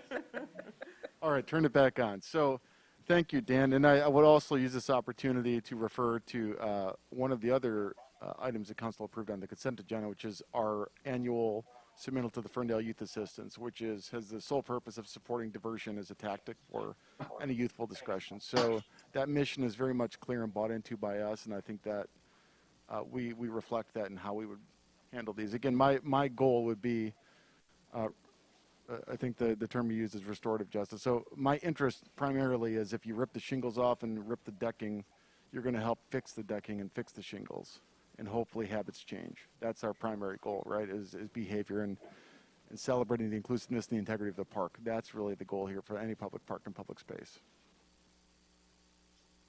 I'd also add, we are speaking in terms strictly of property damage, but the cameras also serve value if there are any conflict or altercations, and it's my understanding there was an altercation between two families earlier this summer at the beginning of the pandemic. And it's my understanding that our police were called to respond to that. That was a uglier altercation. I'm not sure those who've seen that. But the camera in that case, that video evidence that would be taken if there was any damage or personal injury, that would be tapped to by any civil action that requested that footage to support.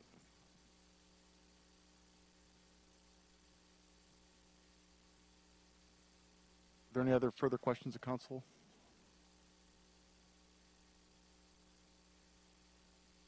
Right.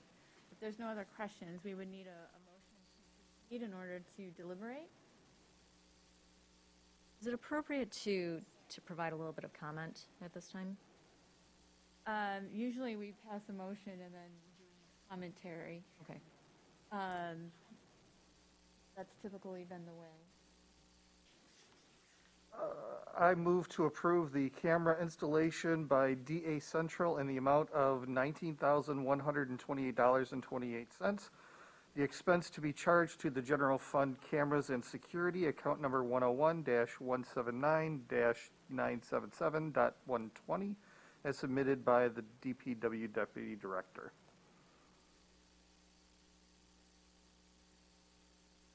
I will support in terms of for commentary purposes.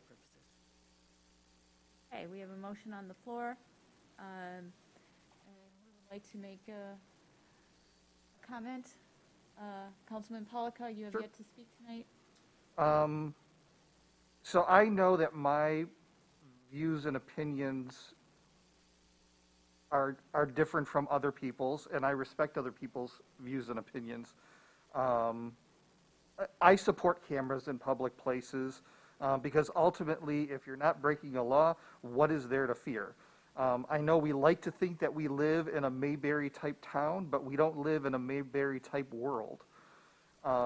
These aren't being used to investigate a spouse's infidelity or a high school kid vaping. They're being used to protect public property, taxpayer-invested monies. But the number one reason I support cameras in our parks is to protect our children. A child who is being bullied now has proof who his bully is. Someone's bike gets stolen, we have evidence beyond just a missing bike and a cut chain. But ultimately, and God forbid, if a child was kidnapped from our parks, we can determine when it happened and who was involved. So for me, in my mind, ultimately, I look at what is the safety of our children worth? And that's why I support cameras in public places.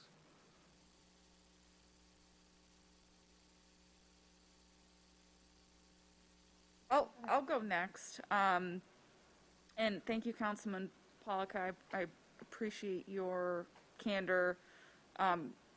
And I sort of did a temperature check of a couple of my colleagues, including Councilman Pollock, this weekend. And I appreciate you spending the time with me on the phone while I brainstormed a little bit. I'll tell you, I still think this is a really difficult issue because I take it very, very seriously that public property is being effectively destroyed. It's not only costing the city money, but it really impacts morale in our community because people really want our park spaces to be there to enjoy and to be a comfortable place to relax and enjoy a little bit of nature and community. And it's frustrating to show up to see, garbage purposely strewn about or, shingles being thrown on the ground. So in no way do I want to minimize what's actually happening at the park. I do wonder, however, whether the changing weather is going to have a significant impact that may offset what would be a temporary measure with these cameras anyway. I will also mention that I've actually been to Geary Park twice within the last month for a book discussion. And it's been, right around at dusk at the pavilion. And it's absolutely real that young people, I can have very sincere flashbacks to being their age and not really thinking through the consequences of throwing trash somewhere that it doesn't belong, or riding my bike where I shouldn't be riding it, or even climbing up to the roof of a pavilion. I don't remember doing that, but I wouldn't put it past myself to have done that. And so, there was something about sort of seeing kids who may be the very kids who are doing the things that we're here talking about tonight, really made me, in addition to having some sticker shock over the price, I am very, very concerned about, introducing young people in our community to the judicial system. That is a powerful event in a young person's life and can really impact how they interact with their community. I mean, having carceral contact actually impacts whether or not people vote. And I mean, aside from disenfranchisement, from following felony convictions, it actually disincentivizes people to vote when their only interaction or their initial interaction with their community is with law enforcement and the judicial system. So I really am looking for a solution to this that's really more centered on restorative practices, with or without a camera. Those things aren't mutually exclusive. But I have to admit I'm still very much on the fence. I'd like to hear what other council members think. Yes, please go ahead. So what I did like is that I did like knowing that the cameras, they would be repurposed. This is not just a one and done kind of thing. I appreciated that. I do not like that it's about estimated to be a $14,000 repair of that pavilion. I'm not happy with that, and that is, I think we had a comment earlier tonight on the call to audience that vandalism's expected, but at prices like that over and over again, if that should be the case, I don't think that is expected, nor should it be. I am also thinking about the fact that between last council and this council meeting that there have been no new real acts of vandalism, so what's changing?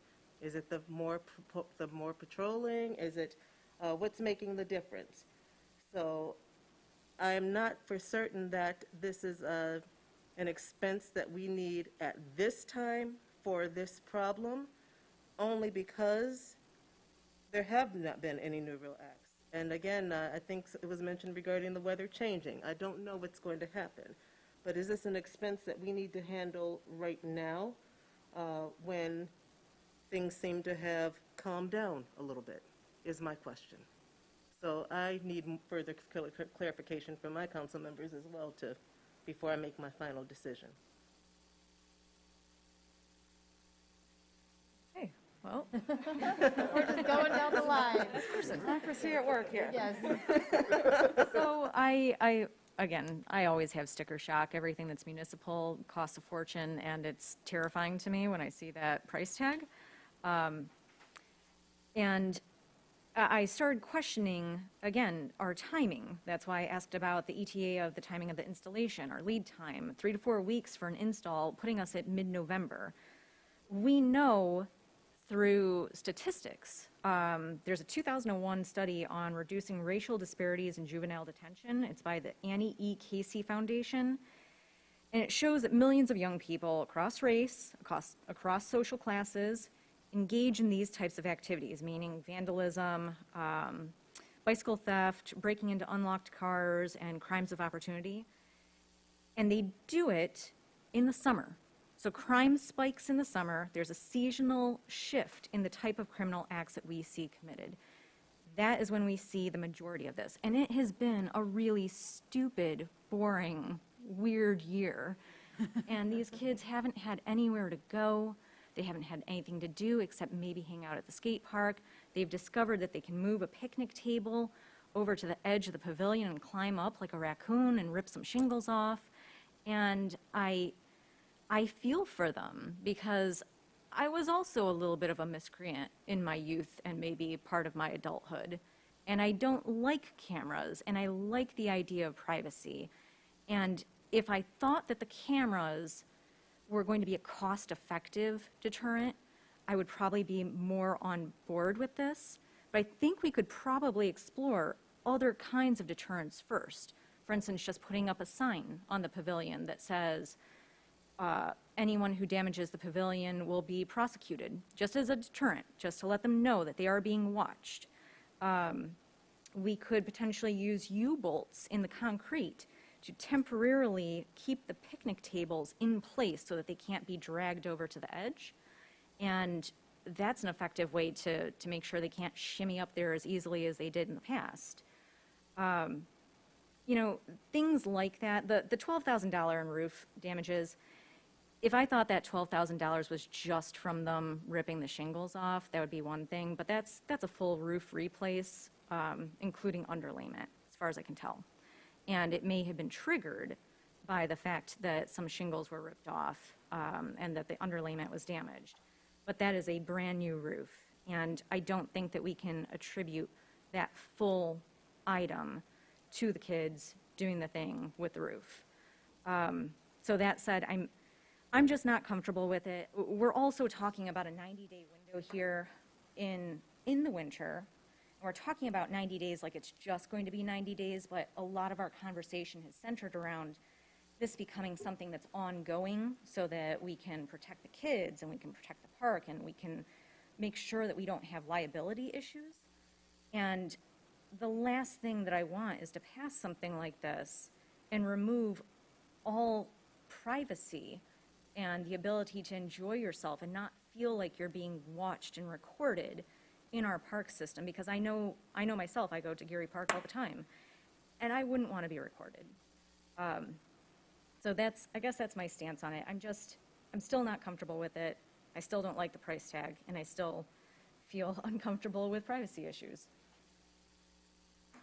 Well, I guess that leaves me. And Can I just respond Sure. one thing? And I respect the idea of privacy. In my mind, I think when we walk out our door today, we've lost all privacy. Anybody with a cell phone can record us and can record us all the time, and we have no idea what's being done with that information. At least we have control over the data that we're recording. So I get that, but in my mind, we always lose privacy the minute we walk out the door. Well, and we lose privacy on everything that we do. I mean, these phones, the thing is sitting down there right yeah. now, and it's picking up what I'm saying. Mhm. It knows where I am. It's transmitting it to central servers all over the place. All of my information is harvested, and there's a digital profile that everybody can use. So I get that. But I remember a time, I'm old enough to remember a time when I could go out and do ridiculous things and not worry about being recorded.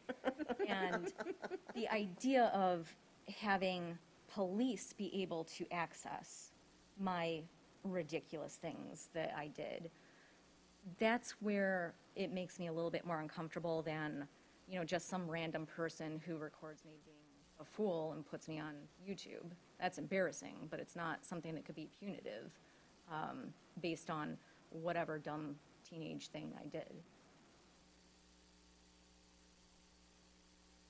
Yes, I feel like we're reminiscing as Gen Xers, the last generation of not being recorded. And I don't mean to make glib of it, but I have the squishiness of cameras in public spaces too. And I feel that council is deliberating what our hearts tell us versus what we're asked to protect, which is municipal assets. I lean towards no cameras in parks, but realize that councils everywhere go through this same deliberation that we are going through tonight. We are not unique in our conversations at the entry point of cameras in public spaces. I worked in downtown Detroit. Every inch of the riverfront Riverwalk is on camera. Every inch of the Campus Martius Park is on camera, is Beacon Park. Almost every inch of downtown on the sidewalks is on camera. So as a safety measure to protect, increase public safety in the city of Detroit. And we don't look at that as a infringement on our rights and privacy, but more as a protection of ourselves. And we don't think about it eventually when you go down there. That's what happens, right? You go to have fun, and then you don't know there's cameras everywhere. But that said, I am interested, and truly am getting a recommendation from the MMRA, even though you've indicated that we should. I'd like to know what the risk is if we don't have a camera there. And liability and payouts in the future could cost us more than $19,000 that we are talking about here today.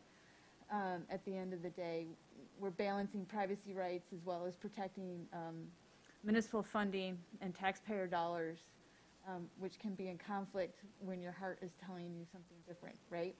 And I think that's what we are feeling tonight through our second discussion of cameras in the public parks. With that said, I tend to lean towards the we're approaching winter months, and this might not be the right time to put in cameras, and I would be in more favor of going back and getting a risk assessment from MMRA to bring to this, because we're also going to have it already with Martin Road Park with the splash pad. I would like to have that data as part of the consideration for this. And I'm also coming at it, we're spending money to save money after we've spent money to fix, right? To fix something that vandalism. And if we delay, we wait till the spring and another act of vandalism comes and costs us $10,000, is that the right time to approve a camera? Are we going to wait for a second chance for vandalism to occur, and that's when we're going to say okay? Or are we going to say we're going to protect city assets now? So with that, I guess the squishiness, if it's at all for me, is that I'd prefer a delay to the spring for the 90 days, since we are approaching winter, and the skate park may or may not be used as frequently, and see if there are other approaches to the vandalism to the what's it called, pavilion. This is a one-time act. I suspect we'll have more in the future. Are they going to be as damaging as what we have now? I don't know. I can't predict that. Risk management MMRA is going to tell us how much we need and what it's going to protect the city and the taxpayer dollars even more, I think. So that's kind of where I am.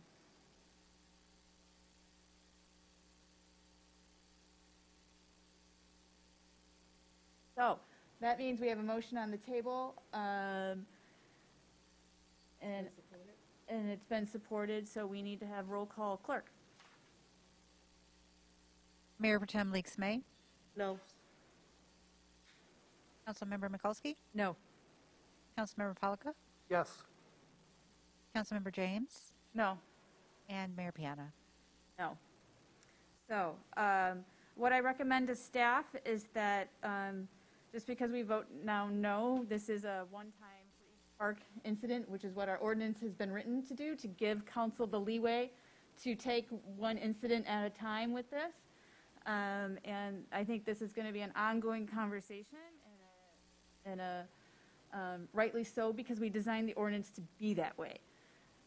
So I encourage staff to take a look at other responses to deterring vandalism, but also encourage taking a look at bringing this back in the spring with an MMRA recommendation so that we have an understanding of, A, what's the insurance cost and what's the risk for us if we don't. Because this was not included in your original assessment because it was the first one started before the DOT project, right? Or somewhere in there got the procedures of all of that, right? Yeah, well, it didn't exist. Yes, yes, it didn't exist until now. So I would say, let's take a step back, run this through that, and bring it back in the spring. Getting an opinion from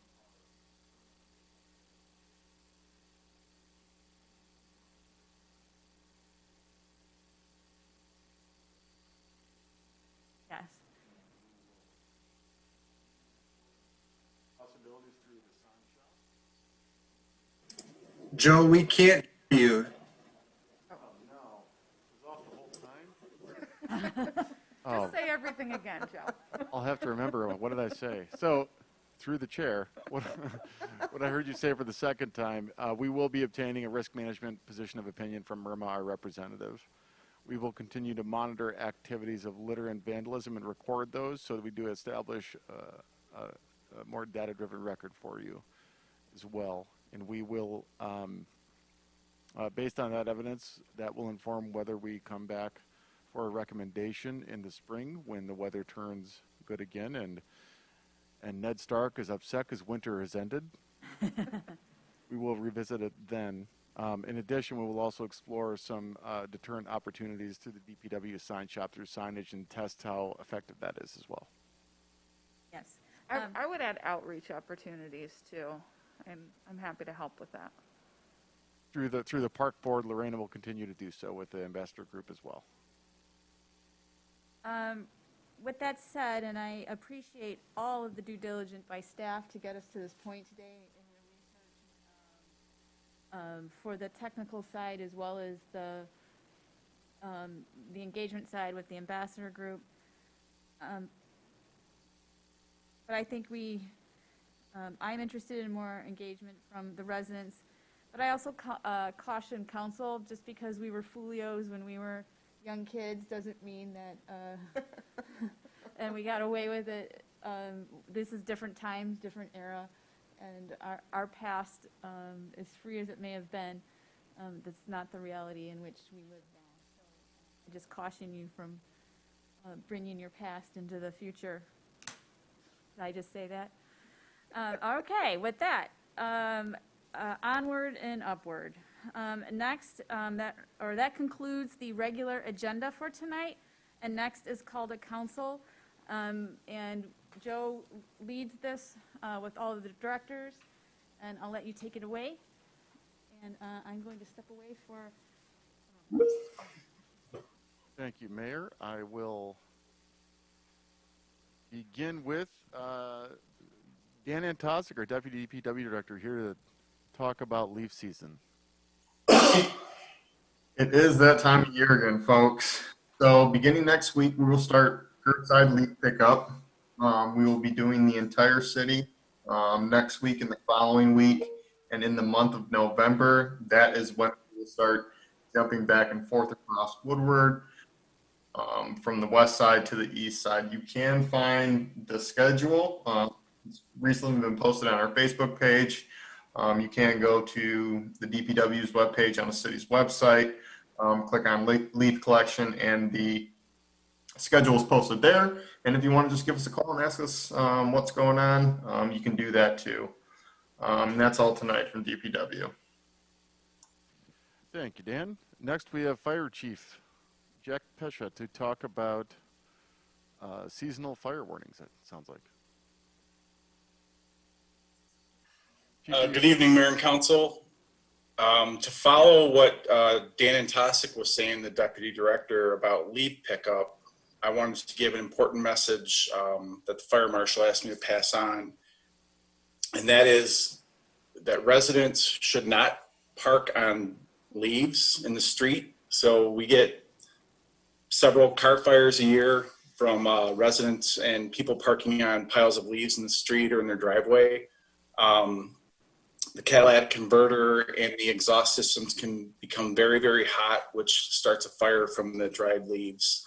So maybe we can measure DPW's performance on leaf pickup by the amount of car fires we don't have this year. Just kidding, Dan.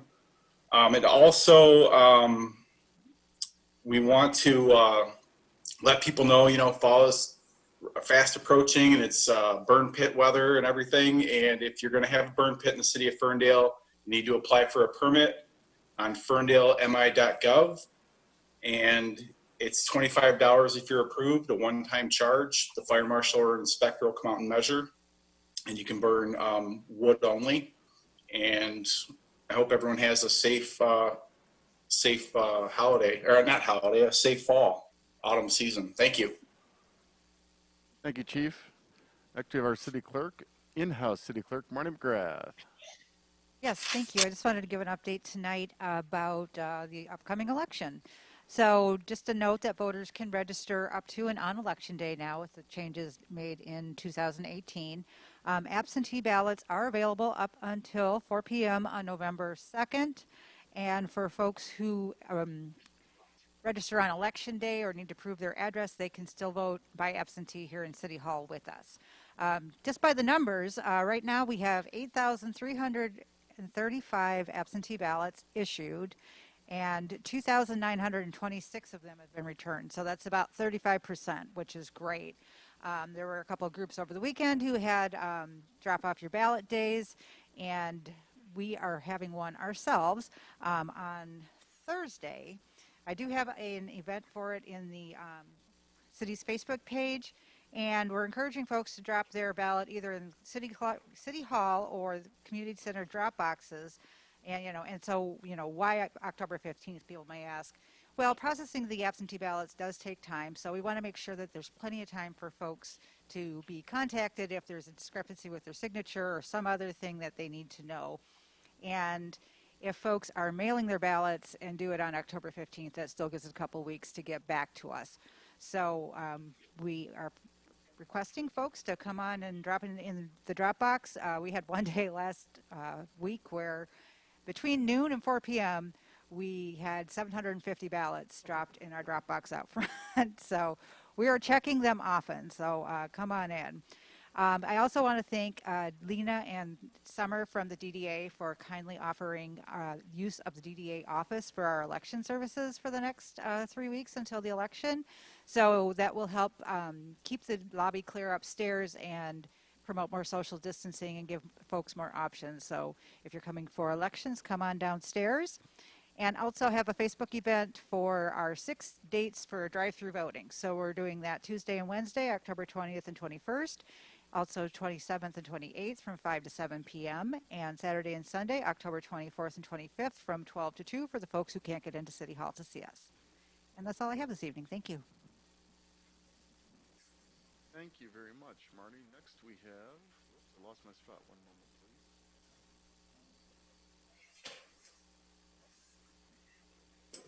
please. Joe, you're hard to. How about now? That's good. I have to hold it, darn it. All right. Next, we have our Director of Community and Economic Development, Jordan Torty. Thank you, Joe. Good evening, Mayor and Council. Just a quick update on a couple projects that CED is working on. Pleased to report that we have 28 businesses signed up for Open in Ferndale's pilot program, the Business and Civic Promotion Pilot. Registration for that program closes on October 16th. There's still some space left for businesses that want to apply. If you're interested, just email myself at jtwardy@ferndalemi.gov. That last name is T as in Tom, W-A-R, D as in David, Y, at ferndalemi.gov for businesses that are interested. I also wanted to let the makers and artists and architects in the audience know that there is a request for proposals out on the street due October 23rd for creative solutions for the 8 and Woodward intersection project. There's more information as well as the RFP documents online on the city's webpage. If you click the current projects button, you'll see the 8 and Woodward project. All the documents and deadlines are listed right there.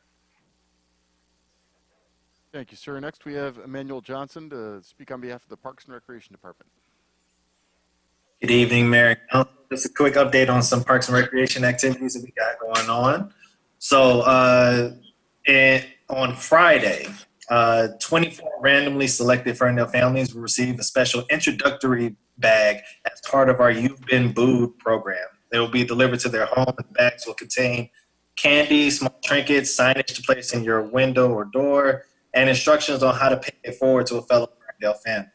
We're asking each resident that receives this bag to upload a photo of the bag that they received to the Ferndale Parks and Recreation Facebook event page and spread the fun of the holiday cheer this spooky season. If you are interested in entering to be one of the initial families to receive a bag, please visit our Amelia registration site, which can be found via the Ferndale City website. This past Friday, switching gears, this past Friday, our Gear Up program, which is a community donation program in which it is the brainchild of James Collins and his teenage sons, who collect gently used or new sporting equipment, which includes things like cleats, clothes, bats, skates, basketballs, footballs, all types of things. And they link up with various youth-centered organizations to pass along the donations at no charge. The other partners that we have as part of this program include the Healthy Kids, Inc., which is a Detroit community partner, and the Ferndale Police Department. This past Friday, it started at 5:30, and by, I want to say, 6:15-ish, 75% of the items were gone, so we had a huge turnout. We want to thank everybody that came out to be a part of that. We're going to be doing it again on Friday, October 23rd from 5:30 to 7 o'clock outside of the Cooley Community Center. And we want to make sure that people are stressed that they need to be there at 5:30. They want to get their hands on some of the things that they have available because, like I said, a lot of the stuff was gone. 75% of it or so was gone within 45 minutes to an hour. Also, we want to announce that we've implemented, we've implemented new skate park times for less experienced kids and newcomers to the skateboarding culture so that they have the opportunity to do more conservative skating. So those will take place every day from 8 to 10 a.m. Skate park ambassadors were out this past Saturday and Sunday from 8 to 10, just going through some of the different skate park etiquettes and things that new skaters would need to know in order to participate at the skate park. And we plan on implementing similar programs at the start of the spring season to try to get those young skaters coming up through the pipeline and make sure that they have access to the skate park and the ability to participate along the lines as more experienced skaters. And that is it from us. Thank you, Emmanuel. And it looks like the city manager is the lone duck standing. So a couple things. I'll start with shout outs. I really do. I've received several comments of praise from other cities and officials in government about the way we've adapted to dynamic changes with virtual meetings. And so that only happens if you have the good people behind you who have the talent and initiative and desire to step up to those challenges. It seems like it's easy to technically simulcast locally, but frankly, they had to change the system, the structure, and everything else on a dime due to some changes in Lansing. So credit to Kyle Paulette, our assistant city manager, and our DA Central support agents who are behind that you just don't ever see. And I'll name them in person. Josh Womer, Kohei Akio, and Terrell Brooks, thank you for all the work. I appreciate you stepping up above and beyond, not just in support of this, but also they play a really important behind-the-scenes role in supporting our technical pieces with the election process, so it's worth crediting them. So thank you, gentlemen. I'd also like to just shout out to Chief Pesha and Captain Steve Light and Sergeant Pete Michalak for their role that they played in Fire Ops 101. I, alongside the mayor and Kat, and I'm sure that they would announce this, so I'm sorry about stealing your thunder if I am, but I felt it important to just also extend my gratitude for the opportunity and their role in that. It's a great program, and I'm really proud of the work you guys do. Congratulations to Chief Palazzolo and future Chief Emmy on your approvals tonight. I look forward to continuing the great work that we do collectively as a team and that you do as a department. So thank you. I would also take this opportunity just to acknowledge publicly that we are in the midst of an external recruitment process for our next fire chief. That story has hit the press, and council did approve that recruitment at the last council meeting, but now that that is more commonly known, I just wanted to acknowledge that we are in full swing of that national recruitment. In this instance, Chief Pichet has given us his acknowledgement to retire, that he will be retiring effectively November 21st from the city. So we are in the recruitment process to fulfill that. In the meantime, I'm happy to say that Fire Marshal Dennis Barris agreed to step up as interim chief in between the time that Chief retires and we appoint the next fire chief. So thank you, Fire Marshal, for that. Just a highly general update on the DOT. The DOT is moving along better than it was in September, so I'm glad to report the supply chain issues and other issues related to the pandemic that slowed progress over the previous 60 days are starting to sort themselves out. Because of the high volatility of the construction amidst the pandemic, I will just say I'm very pleased with the progress. I expect West Troy to be completed in short order, and we are working through scheduling inspections and testing systems over the next 10 days. So I'm very pleased with the progress so far. And just one more report out item is that council did also approve a general ordinance update for boards and commissions. We have convened internally, and we will be preparing boards and commissions handbook that will help formalize the policies and procedures and incorporate the ordinance changes in the coming weeks. That is being led by our management assistant, Denicia Woods-McSwain, and we hope to deliver a draft to City Council in December. Our goal would be to begin January 2021 with a clean slate handbook for all boards and commissions to help kind of structure process and the ordinance into the new year. Thank you for your time. I'm out. Dropping the mic. Thanks, Joe, and thanks, staff, for your updates tonight. I really appreciate it. Next is call to council, and I will start with Councilman Polika tonight. Thank you, Mayor. So I just want to remind everyone that the autumn recycling drop-off will be this Saturday, October 17th, 9 a.m. to 2 p.m. in the City Hall parking lot. You are able to bring all those things that you really can't put out at the street, like styrofoam and metals and plastic bags, hardcover books, oils, paints. They have to be sealed. And tires and glass, like large pieces of glass, electronics, all that stuff you can bring in. We ask that you put them in your trunk and that you remain in your car, open your trunk, and there are people that will come and pull that stuff out of your trunk. If you have to get out of the vehicle, we ask that you absolutely have to wear a mask and bring all your stuff so that we can ship it off to SACRA and they can recycle it. And the other thing I want to do is congratulate our police department on the accreditation. They have worked very, very hard. It was voluntary. It wasn't something that we told them they had to do. It was something they wanted to do, which makes it even more meaningful. I think it's great that we're recognized as an elite department in our state. So, thank you. Well, next we'll move on to Mayor Pro Tem Leaks May. All right, so yes, I'd like to echo Councilman Polika's congratulatory response regarding the accreditation of the police department. 1 in 29, that's amazing. And I'm really proud of the efforts that the police department's making. I'm glad to know that there's going to be accountability and that this is just not something that you just achieve and it just goes away. There will be accountability moving forward as far as staying up to date, making sure you're sticking to protocol, and making sure we can maintain that accreditation, hopefully for years to come. I also want to share that I had the pleasure of attending the first Michigan Municipal League virtual conference this year. I was pleased to see that there was a lot of focus on social justices and community engagement during this conference.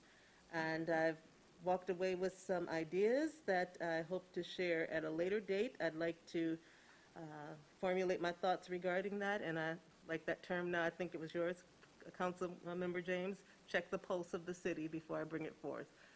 So I look forward to having conversations with maybe council members separately, and as well as you, the city manager, Gacho, to talk about what I've learned and what we can utilize, what we can bring forth to the city to make it even more engaging, more inclusive, and just even better than the city that it already is. So I don't have any other commentary for tonight, but I'm glad to be back and see you all. Yes. All right, thank you. And I will go to Councilwoman Mikulski. Okay.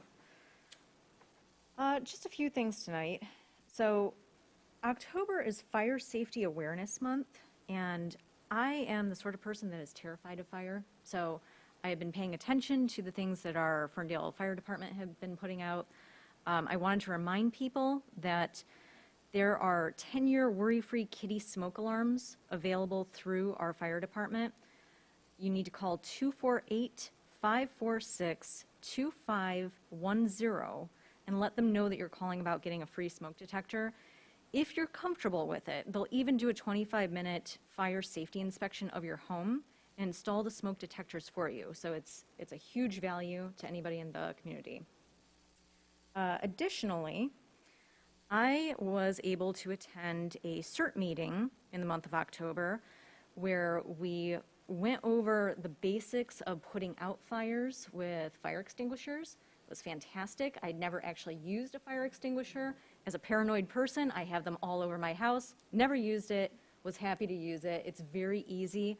I would encourage people to look into potentially joining the Community Emergency Response Team.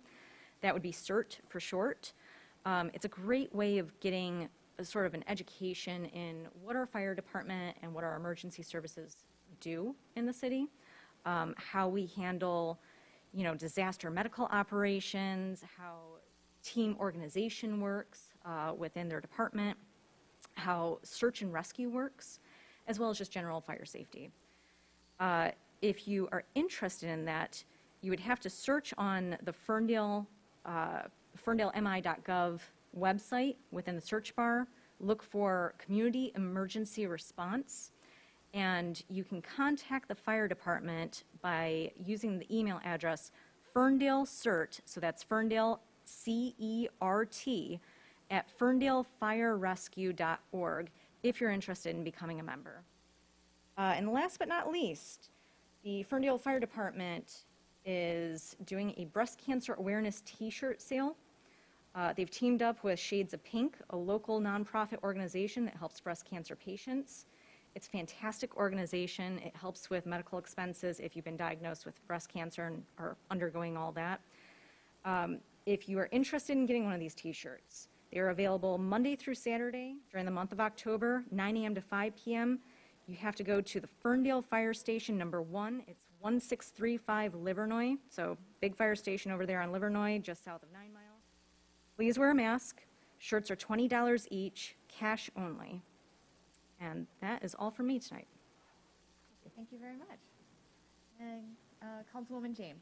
All right, just a couple of items, and the city manager totally stole my thunder on a couple of them. I too want to acknowledge that our meeting procedures and the technology that goes behind them have really just gone better than one could expect, and getting better all the time, and I really do appreciate the team that's behind all of that. I also wanted to just talk a little bit about what goes on behind the scenes before and after meetings, and how much preparation goes into having a city council meeting. And using tonight's discussion, you know, the item that we pulled from the consent agenda as an example, staff does a lot of work leading up to a council meeting. And typically, council is brought into the loop at some point. You know, there's some kind of dialogue, so that things that come up on the agenda, for the most part's on our radar. We have some understanding of it. And this was not an exception to that in any way, shape, or form. You know, we were clued into this item ahead of time. But sometimes you get new information, you have a new experience, a new perspective, something comes up that shifts things somewhat unexpectedly. And I just wanted to acknowledge that and explain that to folks at home, that it doesn't mean that staff made a bad recommendation or that they weren't doing their work in accordance with you know, what they've heard from us. Just sometimes things change, and I think through our dialogue, we were able to have some really good discussion and hopefully come to a thoughtful decision. I'm comfortable with the decision, and I hope others are too. Other things I want to acknowledge that have happened since our last meeting. I too attended the MML virtual convention. I can't wait to call you, Mayor Pro Tem Leaks May, and talk about some of the sessions that I know we sat in on. I really appreciated that there was so much emphasis on racial justice in this convention, even where one wouldn't typically expect it. You know, the session on climate change focused a lot on racial justice as well, and you know, elected officials don't always make those connections, and I appreciate that MML does. And I too look forward to reflecting on it and talking to my colleagues and bringing forward some of the information that we learned there. There was also the Schiffer Park opening at the beginning of this month. I'm so excited to have a downtown park. I know that it existed before this, but now it looks like a real space. And I already have fantasies about festivals and events in the future and how we're going to utilize that space. And it just looks fantastic. And I do want to acknowledge the work of Parks and Rec staff as well as the Parks and Rec board in all the work that went into making those decisions and getting us to where we are today. And also to DPW for all the work that they did, not only in that space, and I know I mentioned this at the last meeting, but I'm going to keep saying it. Every time I drive by or walk by 9 Mile in Bermuda, that space looks cooler and cooler all the time too. Now there's corn stalks and fall decorations, so I really appreciate all of the beautification of downtown Ferndale. And the last thing, I too attended the Oakway Fire Ops 101. Not only was it a really fun, cool day, I really felt like I learned a lot about what our fire department does, what Oakway does. They really gave us access to equipment and activities and tools that I'm just so fortunate that I'm so grateful that we were fortunate enough to have that experience. Thank you to Chief Pichet for sort of leading that from the Ferndale side. It gave me a greater appreciation for the physicality of the job and things that, considerations that us as council can make to help protect the health and safety of our employees of the fire department, the tools and the training that go into protecting them and doing their job efficiently and effectively, a greater understanding of the regional shared resources so that we don't have to have all of the equipment, even those, that are used somewhat rarely. And I really encourage, I think everyone on this end has done it. Next year, I hope you have an opportunity to do it, Laura, although you have a lot of experience through the CERT activity. But it was just a great day, and I'm really grateful that I was able to do it. So thanks. Thank you. And then finally, me. If you haven't been on Facebook or the city's YouTube, some State of the City videos have launched last week. I rethought the State of the City because we couldn't gather this year for an event, and instead I wrote and filmed myself with a little bit of help from PJ Cokes, who's the owner of the Go Comedy Club. Someone had to film me. The videos, and they were a lot of work, but a lot of fun, and we'll be working with Kara to see how they turned out with number of views and who's viewing them. My goal was to reach as many people as possible during the pandemic, and the final two is housing, transportation tomorrow, and then the final one, wrap up, is I believe also tomorrow, maybe Wednesday. But I just want to say thank you to council for experimenting with me in this, and we'll see what we need to do for next year. I'll do this again. It might not be 6. Might be something shorter. But anyway, I also wanted to let people know that I also went to the Fire Ops 101 with our city manager and Councilwoman James. And after 10 years being on council and have never gone, I'm so glad I went. Not only did I learn that everything they touch is really heavy. Everything is heavy. Beyond my physical capability to pick up properly and use consistently. And just gave me a great perspective of what are the items that I've purchased over the years and how are they really used, and the evolution of technology to actually make their lives easier and protect their bodies, not only from fire, but also from not having to have a bad back or anything like that. So that was really important of learning really what protects the firefighters. And speaking of protection, I also got my flu shot. So I'm encouraging everybody to get a flu shot. I confess, I have been an inconsistent flu shot person, and I have not had a flu shot in a very long time. And I thought it was time to break that maybe bad decision making on my part and get a flu shot this year, so that I am keeping myself safe, but as safe as for my family and friends as well. And speaking of keeping yourself safe, I want to draw attention to a MLive article that went live today. And the title is, Claire Carr was a healthy 32-year-old when she caught COVID. 4 cardiac arrests later, life isn't the same. I don't know Claire Carr, but she's a Ferndale resident. And she's someone who's experienced getting very sick with the COVID-19. And so speaking of protecting yourself, you need to wear a mask, people. And the science says that we need to, because that is the best defense against spreading this terrible disease. And we also need to social distance, which is why we're separated tonight. There's hardly anybody in the audience at council here. Our city manager is also down in the council chambers.